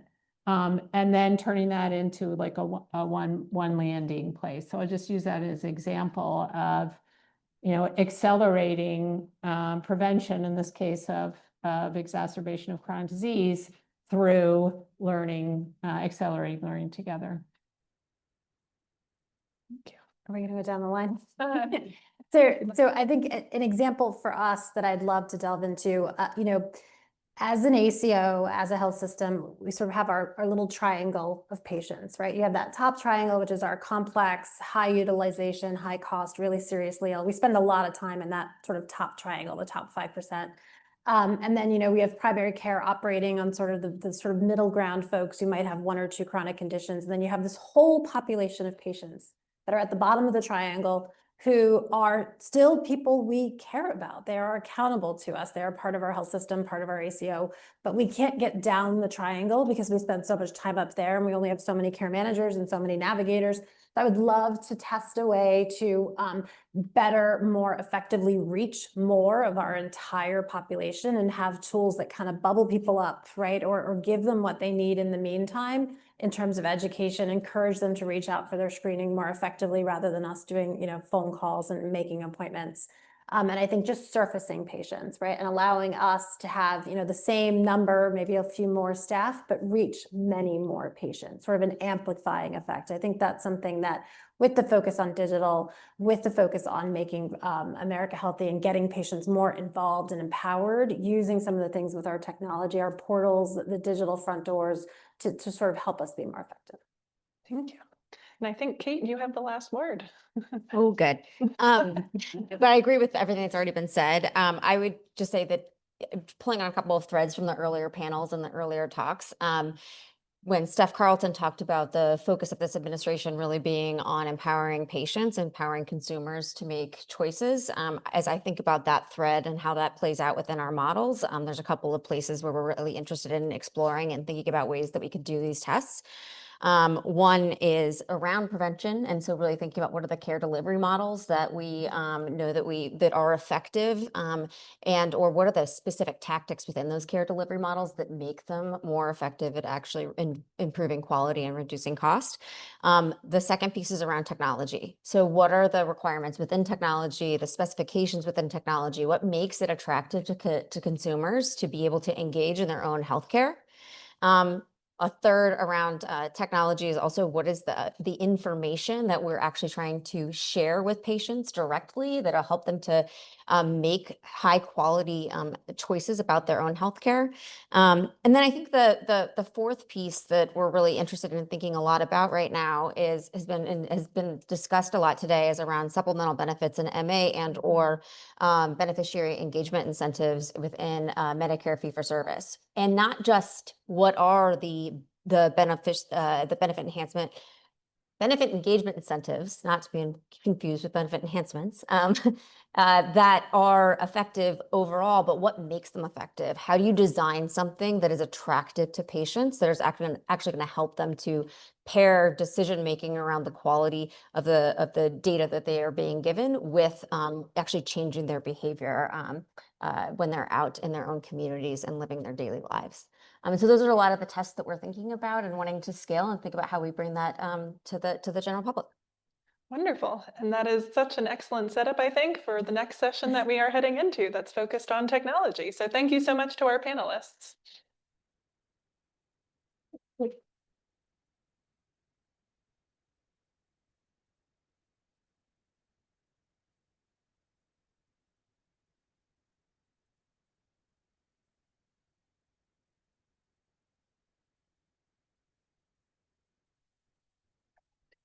Okay. Okay. And here we are. Right next to each other.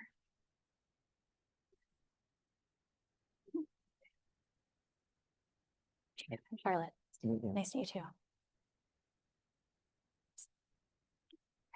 Is this the order?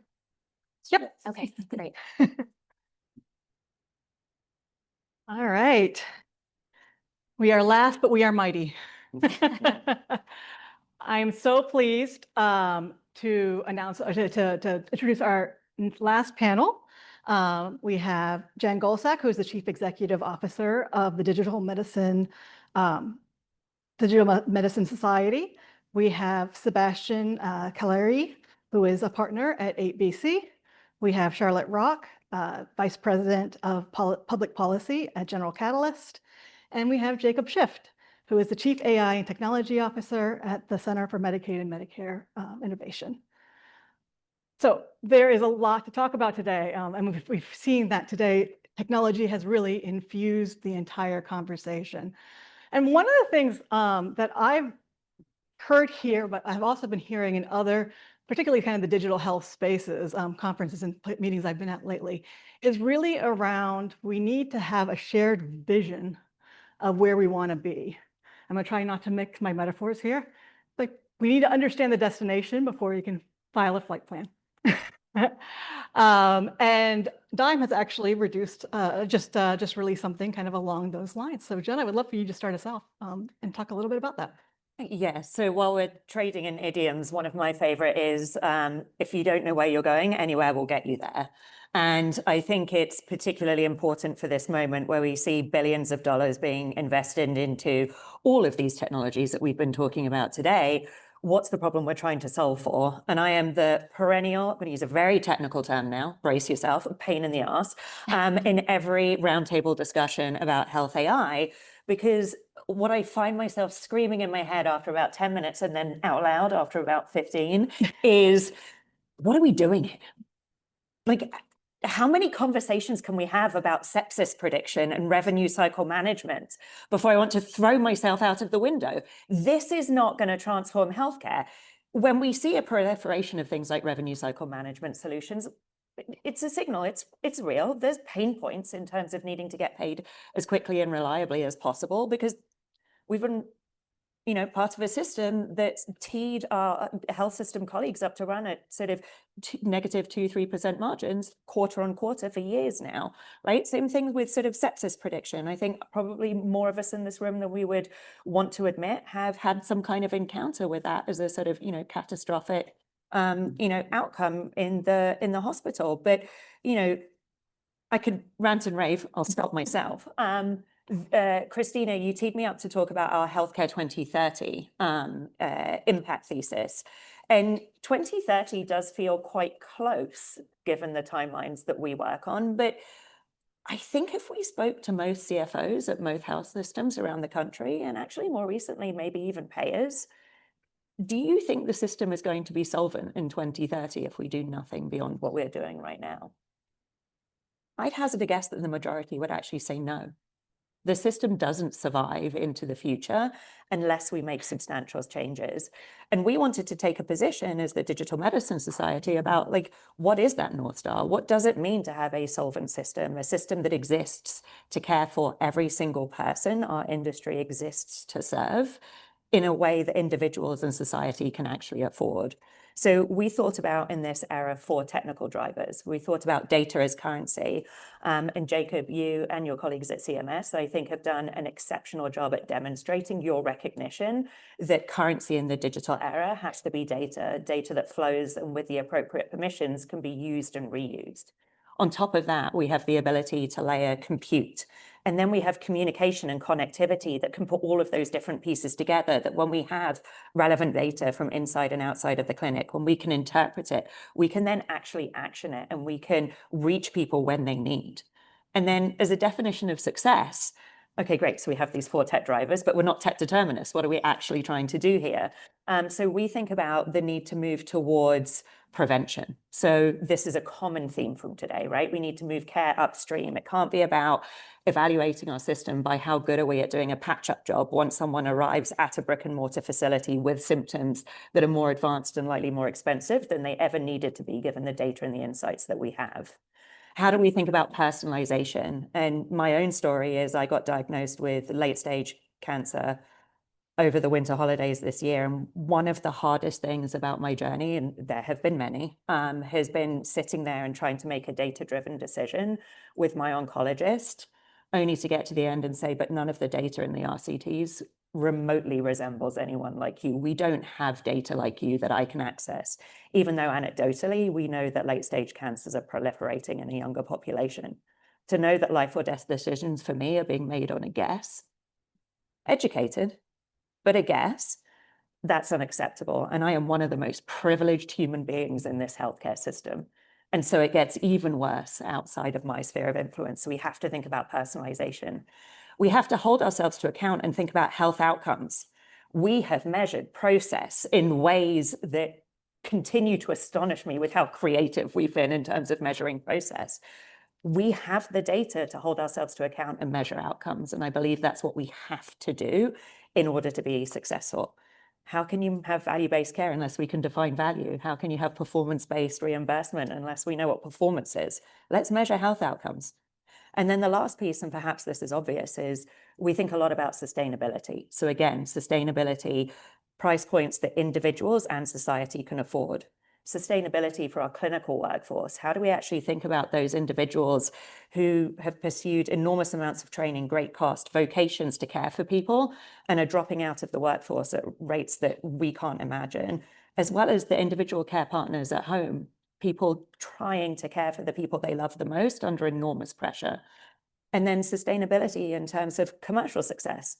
We are in a for-profit system and we need to get comfortable with a double bottom line. And if we keep burying the fact that there have to be winners in industry from a bottom line perspective, we're going to run into trouble. So that's how we've been thinking about what good looks like. And that's what we think that North Star has to be, driven by data, compute, connectivity, communication. Thank you.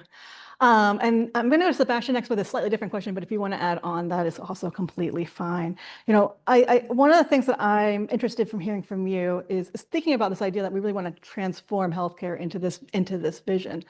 What technologies are you seeing kind of coming through 8BC that really have that transformative potential? Yeah, well, let me answer that by building on some of the points that Jen made, because I do think there's a lot of open questions that we need to answer from a prioritization perspective, and a lot of thinking we need to do about what kind of healthcare system we want for the future of this country. Nonetheless, like there are many things I see that make me optimistic that we're going to go beyond sepsis algorithms and revenue cycle. Not that there's anything wrong with revenue cycle. I'm an investor into AI-enabled medical coding and billing companies. But the way I think about healthcare AI, right, is that you can kind of bucket into two categories. There's the administrative bucket, and then there's the more clinical bucket. On the administrative side, I'm talking about scribes, I'm talking about coding and billing, I'm talking about prior authorizations, I'm talking about voice agents that are used for scheduling. And I want to represent that some of these businesses are not only just fast-growing healthcare technology businesses. Some of these companies are the fastest growing companies in software. And that's like a unique thing. I don't think that's really happened in healthcare before. I think there's a hunger for more solutions, a hunger to do better that reflects. And again, not all of this is just feeding into the sort of fruitless battle between providers and payers. There's a lot of it that's doing real good. I live in San Francisco. When I call UCSF to schedule an appointment, I call up the number and I get a response. Hello, you have reached the UCSF contact center. Our operating hours are 8 a.m. to 5 p.m. And it's like, oh, well, I happen to be, doing something between 8 a.m. and 5 p.m. And I think this plays out many times over in our healthcare system where it's like, man, there's people who want to receive care and just scheduling a freaking appointment can be so difficult. So I work with some voice AI companies that I think are actually like in a meaningful way making it easier to seek and receive care. The clinical side is much less mature in the venture entrepreneurial ecosystem. And I think that, you know, Jacob has got some work to do on the reimbursement side, and there's some regulatory issues to clarify to make that all happen. But I wanted to say, you know, we live in a world where state-of-the-art models from last generation routinely achieve perfect scores on step one. We live in a world where Microsoft in June published this really nice paper that showed an ensemble of agents 4xing the performance of human clinicians on a New England Journal of Medicine case challenge, like a diagnostic challenge. We live in a world where OpenAI did a really nice measurement of how its agents can in some ways outperform human clinicians. There's plenty of reasons to be optimistic. We have a lot of things to do about how we want to deploy these things and what sort of outcomes we want to reward. But the fundamental technology is there. We just have to figure out how we want to apply it and put regulations around it, build a reimbursement system around it. And I think that when we think about prevention, particularly, I think that you know, that's a place where I'm really excited about some of the AI tools, not only around the actual tools to help prevent disease, but also to do that risk identification, which is so critical to making sure that that you can have an ROI around some of these more intensive prevention treatments, because you've actually been able to identify people a little bit more precisely on who needs that. Charlotte, I would love to go to you next, because we talked about, Sebastian talked about implementation just now. And I know that that's one of the things that General Catalyst has really been spending some time thinking about. And I'd love to hear a little bit how you think about that.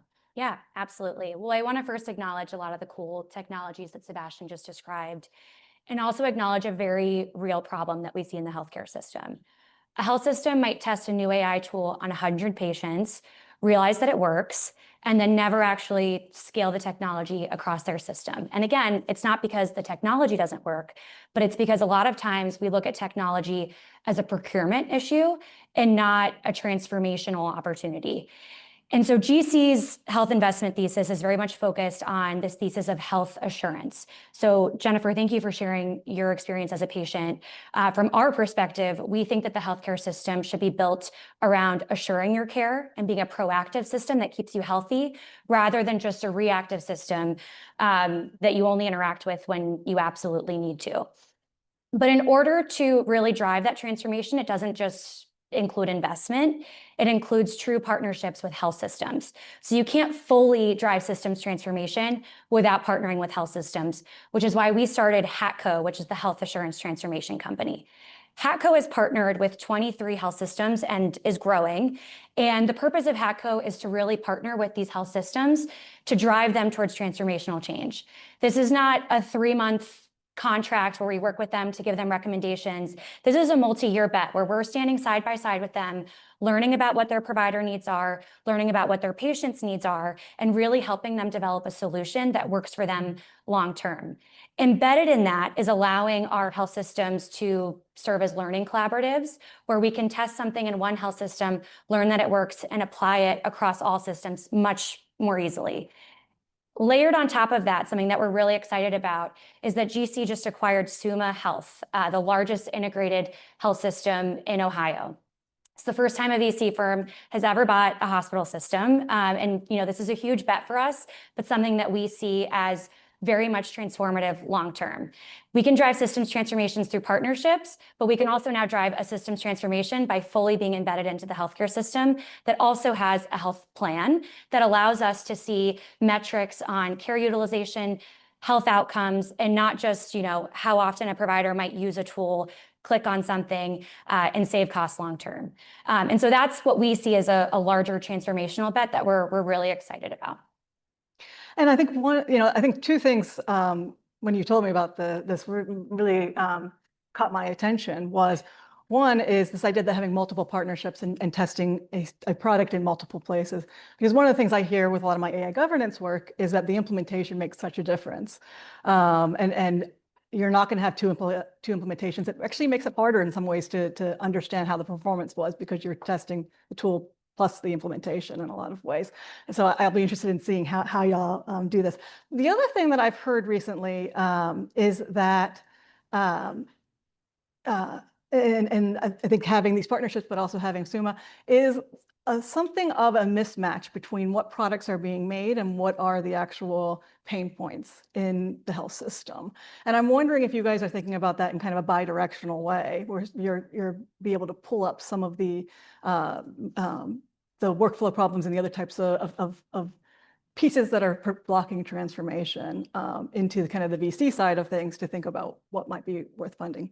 Absolutely. And again, we have this feedback loop between our health system partners, HATCO, and our overall investment thesis. And another key component of GC2 is that we also hatch companies. So we create companies. So when we identify issues in patient care delivery, or just more broadly in the healthcare system, we work with the partners that we have within our ecosystem to help create new companies. And oftentimes we'll do that in partnership with the health system. Many health systems have their own sorts of venture capabilities, and we'll work with them to invest in tech that works for them sustainably and long-term.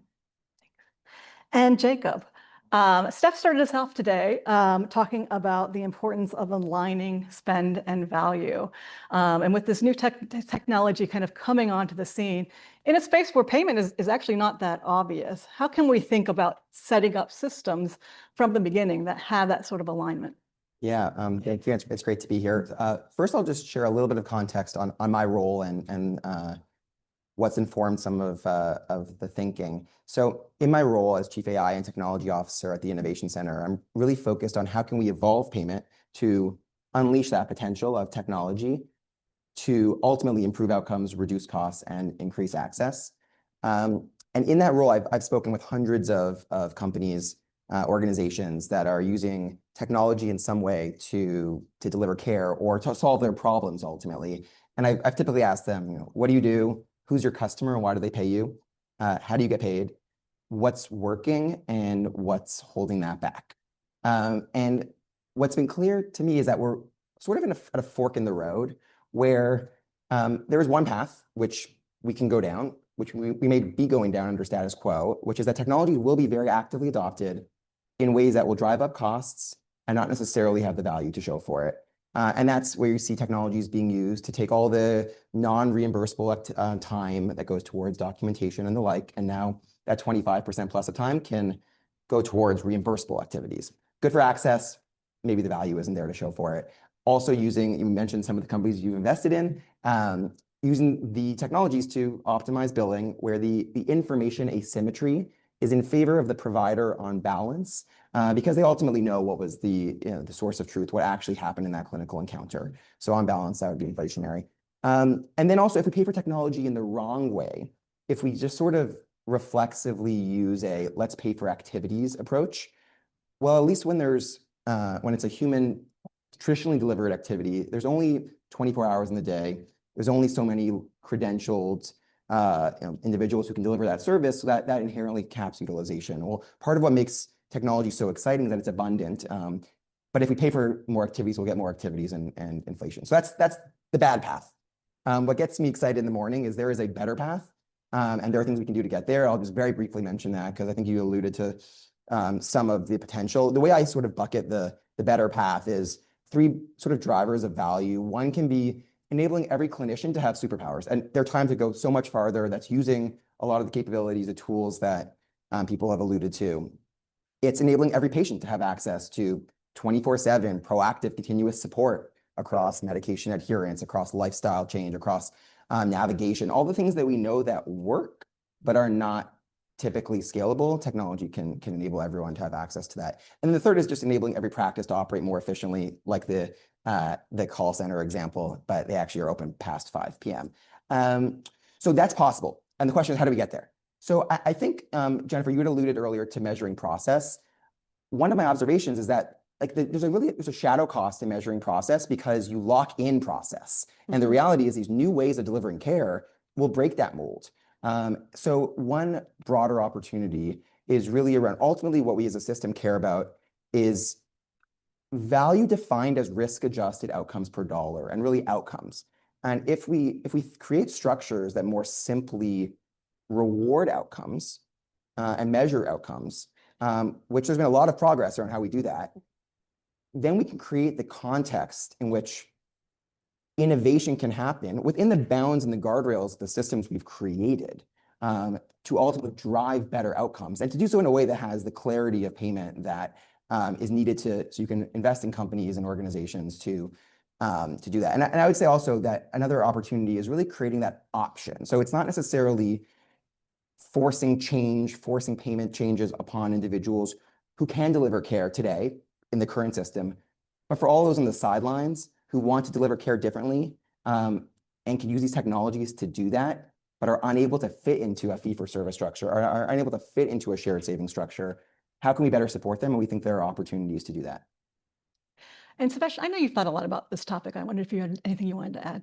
Yeah, I mean, paying for value and clarity on how that value will be determined is music to my ears. I think that one of the things I've observed about healthcare, in contrast to other verticals, my firm is a technology generalist firm. We look at all kinds of things, fintech, logistics and supply chain, and so forth. And in many industries, if you build a great product that creates value, you can sell it, you can build a great business, fantastic. The experience of building a healthcare company is build a great product, hire someone who's been working at a payer for like 25 years and has great connectivity, and go beg the payer for a PMPM that rewards you for the value you create because what you're doing doesn't match a code. This is not a recipe for attracting resources to healthcare that we badly need to innovate and devise new care models. I work with one company that focuses on eating disorders. We have an agent that offers continuous coaching to patients in between visits with a dietitian. We cannot bill for the agent. We can bill for every 15-minute or 30-minute dietitian consultation, whether the patient needs it or not. What are we incentivized to do in this construct? We have a care model that we could deploy. We don't have a way to get paid for it. And I see a future where if we could get the reimbursement right and we could make it clear, there could be all kinds of this sort of innovation. Well, to build on your point, I mean, what would be the clinical outcome in that case that you'd care most about? If it's a dietitian, it's probably improving their lipids, right? Their LDL. It's probably improving their blood pressure, or various conditions. And so to build on your point, if you create the structures that can ultimately measure and best reward that, you would naturally see the best, most effective solution win within the context in which people are seeking out care. And and please jump in if you have anything to add. But I think one of the things I'd like to kind of add on to this is, and we've heard it a couple times during the sessions today, is really around needing to be able to define value, being able to say what is good. And I think that question needs to be done in a way that is aligned among stakeholders. So I'm actually going to ask y'all to think a little bit about process. How can we actually pull people together to actually start thinking about how do you actually define value? And Charlotte, do you mind if I start with you? Sure. I think we need to acknowledge that we cannot let the enemy, we can't let, what is the expression I'm having? Don't let the perfect be the enemy. Perfect be the enemy of the good. Thank you. I think that there will never be a time where we can all truly align exactly on what value means. Ultimately, it should be what drives value for the patient. It might be those healthcare outcomes that you listed, Jacob. It might be whether or not we're keeping them out of the ED. It might be maternal mortality statistics, right? I think it's the patient that drives value, but alongside that, there are just misaligned incentives within the healthcare system that have prevented us from getting there. So I think if we keep the patient first, but remove, the misaligned incentives that we see amongst investors, health systems, and other stakeholders within the healthcare system, then we can really work towards driving what value means. Can I respond to that as well? Please. I mean, I agree, and I agree for sure around the patient being centered. I think we can define value. I think we can define value in two ways. One is as risk-adjusted outcomes per dollar. I sort of alluded to that phrase earlier, and the question is, well, how do you measure outcomes? I think in certain conditions, I think it's very clear. I think it's an improvement against a condition, even within a lot of conditions that are seemingly unmeasurable, like did the patient's pain improve? Did their depression resolve? There's been a lot of innovation around how do we quantify that with validated patient-reported outcomes. And then, of course, the risk adjustment is very important to acknowledge that there are some cases where it's harder to move that measure, and we need to account for that. And then the denominator being that cost piece. I do think if we maintain choice for patients and informed choice, then you can also naturally build in the kind of patient satisfaction piece, right? Like we don't need to pay Netflix for customer satisfaction because if you're not happy, you don't renew. So I think if we had if we measured and empowered patients with more information about risk-adjusted outcomes per dollar, so they could see that, and then we gave them the visibility to make those choices and vote with their feet, I think we would drive towards greater value in a natural way. I like that on principle. I think it puts a lot of burden on the patient, right? If you're already in an underserved area and your risk-adjusted outcomes per dollar at the one place you can access stink, and you don't have a car and you can't afford a babysitter, are you going to do all of the research to figure out which county you need to go to, who you need to find to take care of your kid for the day so that you can take your business elsewhere? Like, it feels like a lot for the patient. And unless we're going to make an intermediary in charge of that, like the payer or the employer, which just shifts the burden to them, it sounds really challenging. I think, and the problem is, I hate to sort of problematize an idea when I don't necessarily have a better one. But, I think about that sometimes. I'm going to draw a random analogy, and maybe this will get people riled up, but I think about that sometimes with school choice.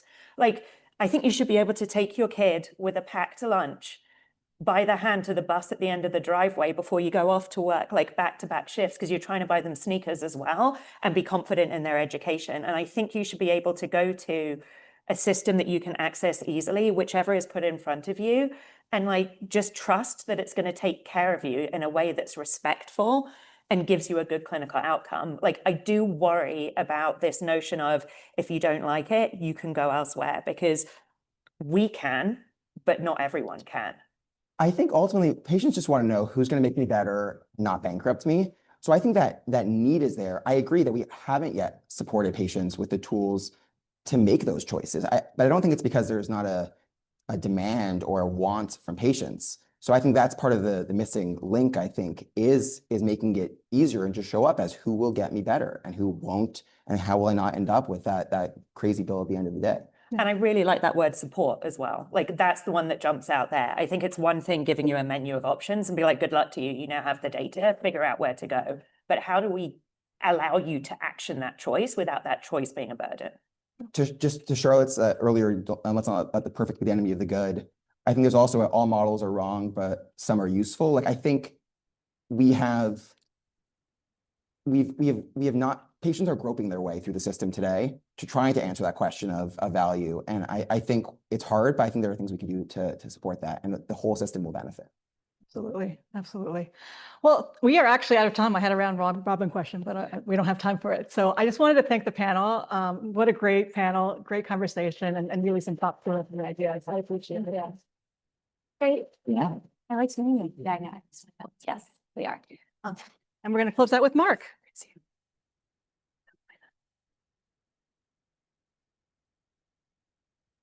All right, I get to make the closing remarks for what has been quite a day. And I can't think of, I was trying to figure out how am I going to end this after so many rich and interesting, if unfinished discussions. But remind me, that's what we started out trying to do today. So this is, just to remind you, this is a launch event, a kickoff event for the West Health Duke-Margolis Health Accelerator, focusing on meeting the moment to connect the unprecedented opportunities, and you heard about them today, to transform care with informed policies to support them. And you heard about those directions today too.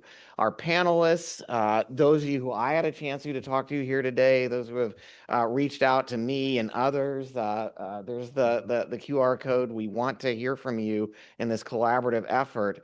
Have a lot of ideas about where to go from here, from these issues that we teed up. What did we hear today? Well, first off, this is absolutely a critical moment with urgent challenges of affordability and access, despite a lot of effort by people in this room and who have been working with us to bring this all together. And the networks that CMS and public agencies have supported, as well as the private sector. at the same time, some real transformative opportunities based on what we've learned so far, based on this infrastructure we have in place, and all enabled, as was infused throughout the day, by the opportunities of transformatively better data and generative AI technology to help us make that change happen.